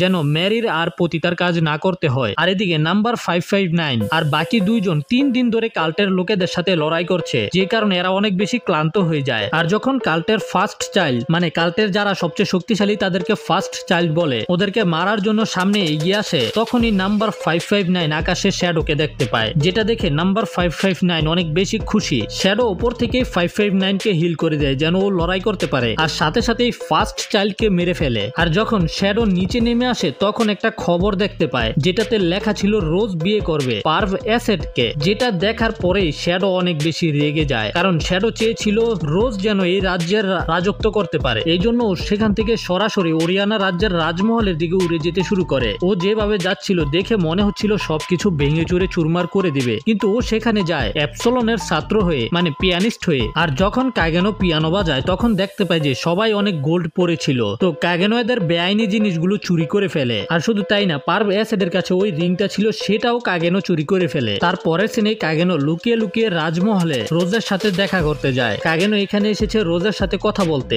আর কাগেনো এখানে এত ভালো অভিনয় করার পরেও রোজ কিছুই বলতে রাজি হয় না। কিন্তু তারপরের সিনে আমরা জানতে পারি যে রোজ বিয়ে করবে, কারণ রোজের মায়ের জীবন ঝুঁকিতে রয়েছে। আর অ্যাপসলন থেকে আমরা জানতে পারি যে কাল ব্ল্যাক রোজ নামের একটা পাওয়ারকে অ্যাক্টিভ করার চেষ্টা করছে, যেটার চাবি হলো ওই রিংটা যেটা কাগেনো চুরি করে ফেলেছে। ওই রিংটা তো এখন কাগেনোর কাছে আছে, কিন্তু কাগেনো জানে না এটা আসলে কি। আর ওদের সাথে সেখানে কাগেনো ছিল। কাগেনো তো রাজার মতো সুন্দরী মেয়েদের সাথে আরাম করছিল। আর এগুলো শোনার পরেই কাগেনো লুকিয়ে রোজের রোজের মাকে খুঁজতে শুরু করে। আর এর মধ্যে কাগেনো এটা দেখতে পায় রোজের মা তো পার্বের সাথে লেগে রয়েছে আর তার সাথে সাথে রোজকে মারার পরিকল্পনাও করছে, যেটা দেখে কাগেনোর মাথা একেবারে গরম হয়ে যায়। আর যখন রাতে রোজ একা একা বসে চিন্তা করছিল তখন সেখানে কাগেনো শ্যাডো হয়ে চলে আসে। রোজ অনেক বেশি ভয় পেয়ে যায় কারণ রোজ মনে করেছে শ্যাডোকে মারতে এসেছে, কিন্তু শ্যাডো রোজকে ওর সাথে আসতে বলে, আসো আমি তোমাকে সকল সত্যতা দেখাবো। যেখানে রোজ ওর মাকে পার্বের সাথে লুডো খেলতে দেখতে পায়, যেটা দেখার সাথে সাথে রোজ বমি করতে শুরু করে। আর যখন শ্যাডো ডায়লগ দিচ্ছিল তোমার এখন এটা করতে হবে ওটা করতে হবে, কিন্তু রোজ তো অজ্ঞান হয়ে গেছে। আর যখন রোজের জ্ঞান ফিরে আসে তখন রোজ ওই রিংটাকে সেখানে দেখতে পায়। রোজ মনে করে যে শ্যাডো ওর জন্য এটা রেখে গেছে, কিন্তু পরে আমরা জানতে পারি কাগেনো রিংটা ইচ্ছা করে দেয়নি, সেটা তো পকেট থেকে পড়ে গেছে। তারপরে বিয়ের দিন চলে আসে, পার্ব জামাই সেজে দেখতে পায় যে ওর বক্সের মধ্যে রিংটা নেই, যেটা দেখে পার্ব একেবারে পাগল হয়ে যায়, কারণ ওই রিংটা ছাড়া ওরা ব্ল্যাক রোজকে অ্যাক্টিভ করতে পারবে না। আর এদিকে তখন বিয়ের সময় চলে আসে, পার্ব এখনো রিংটাকে খুঁজছিল, কিন্তু ওই রিংটা তো রয়েছে রোজের কাছে।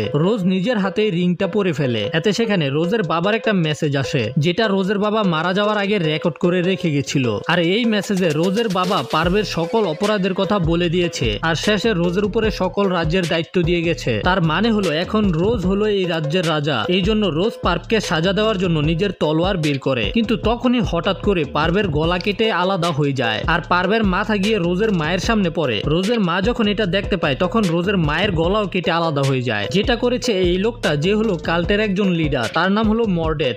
আর তখন সে একটা ডিভাইস দিয়ে রোজের হাতের রিং এর সাহায্যে ব্ল্যাক রোজকে অ্যাক্টিভ করে। আর এই ব্ল্যাক রোজের মধ্যে পুরো পৃথিবীকে ধ্বংস করার শক্তি রয়েছে। এই ব্ল্যাক রোজ থেকে অনেক শক্তিশালী একটা দানব বের হয়ে আসে, যেটার নাম হলো র্যাগনারক। কিন্তু র্যাগনারকের অ্যাটাক করার আগেই শ্যাডো তার একটা হাত কেটে ফেলে। তবে ওই ব্ল্যাক রোজ থেকে আরো অনেকগুলো দানব বের হয়ে আসে, যেগুলো শহরের মধ্যে অ্যাটাক করে দেয়। মর্ডেট জিজ্ঞাসা করে তুই কে, যে র্যাগনারককে ইনজোর করে দিয়েছো? তখন কাগেনো বলে আমরা হলাম শ্যাডো, যারা শ্যাডোতে শিকার করে। তারপরে শ্যাডো র্যাগনারকের সাথে লড়াই করে, কারণ র্যাগনারক সবচেয়ে শক্তিশালী। আর অ্যাপসলন এবং বেডা লড়াই করে মর্ডেরেটের সাথে। আর বাকি শ্যাডো গার্ডেনের মেয়েরা রোজের সাথে শহরের দানবগুলোর সাথে লড়াই করতে যায়। আর শহরের দানবগুলোকে শেষ করার পরে রোজ দেখতে পায় যে বেডা এবং অ্যাপসলন অলরেডি মর্ডরেটকে হারিয়ে দিয়েছে। তো এখন ওরা মর্ডরেটকে ব্ল্যাক রোজ সম্পর্কে জিজ্ঞাসা করে। মর্ডরেট প্রথমে কেন যেন বলতে চায় না, কিন্তু পরে বলতে শুরু করে। সহজ কথায় বলতে গেলে মর্ডরেটের মতে ব্ল্যাক রোজ হলো একটা পোর্টাল, যেটা এক ডাইমেনশনকে আরেক ডাইমেনশনের সাথে কানেক্ট করে, যেগুলোর মধ্যে মানুষও থাকতে পারে দানবও থাকতে পারে। আর এগুলো বলার পরেই মর্ডরেট বলতে শুরু করে আমি তোমাদেরকে এগুলো বলেছি কারণ হলো তোমরা র্যাগনারকের হাতে মারা যেতে চলেছো। কিন্তু তখনই মর্ডরেট দেখতে পায় যে শ্যাডো র্যাগনারককে হারিয়ে টুকরো টুকরো করে কেটে দিয়েছে, যেটা দেখে মর্ডরেট একেবারে আতঙ্কিত হয়ে পড়ে।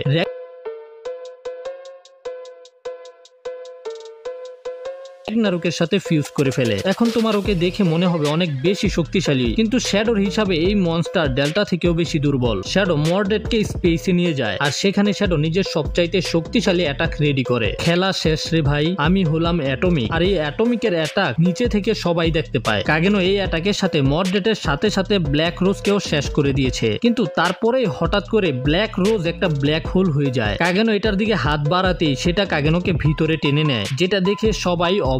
আর এখন সিন শিফট হয় নিশিনোর উপরে, যাকে আমরা প্রথম এপিসোডে দেখেছিলাম, মানে কাগেনোর প্রথম দুনিয়াতে। আমরা দেখতে পাই যে সেখানে সবকিছু ধ্বংস হয়ে গেছে। আর যখন নিশিনো একা একা যাচ্ছিল তখন নিশিনোর সাথে একই জিনিস হয়। তবে আমরা এবার নিশিনোর হাতে একটা আধুনিক অস্ত্র দেখতে পাই। নিশিনোকে এইবারও দুইজন লোক কিডন্যাপ করে ফেলেছে। আমরা জানতে পারি নিশিনো হলো একটা সেভিয়ার, কিন্তু কিসের সেভিয়ার এটা জানানো হয় না আর কি। আর এই কারণেই এই দুইজন নিশিনোকে মেরে ফেলবে, কিন্তু কাগেনো টেলিপোর্ট হয়ে ঠিক সেখানেই চলে আসে। কাগেনো এদেরকে পিটিয়ে আবারও নিশিনোকে বাঁচিয়ে ফেলে, কিন্তু এই দুনিয়ার সাথে কি হয়েছে সেটা সম্পর্কে আমাদের কোনো ধারণা নেই। এটা হয়তো পরের সিজনে জানতে পারবো, যেটা এখনো রিলিজ হয়নি। তো অ্যানিমেটা কেমন লেগেছে সেটা কমেন্টে জানাতে ভুলবে না। যদি ভালো লাগে তাহলে লাইক করো, শেয়ার করো, সাবস্ক্রাইব করো। দেখা হবে পরের ভিডিওতে, সেই পর্যন্ত টাটা বাই বাই।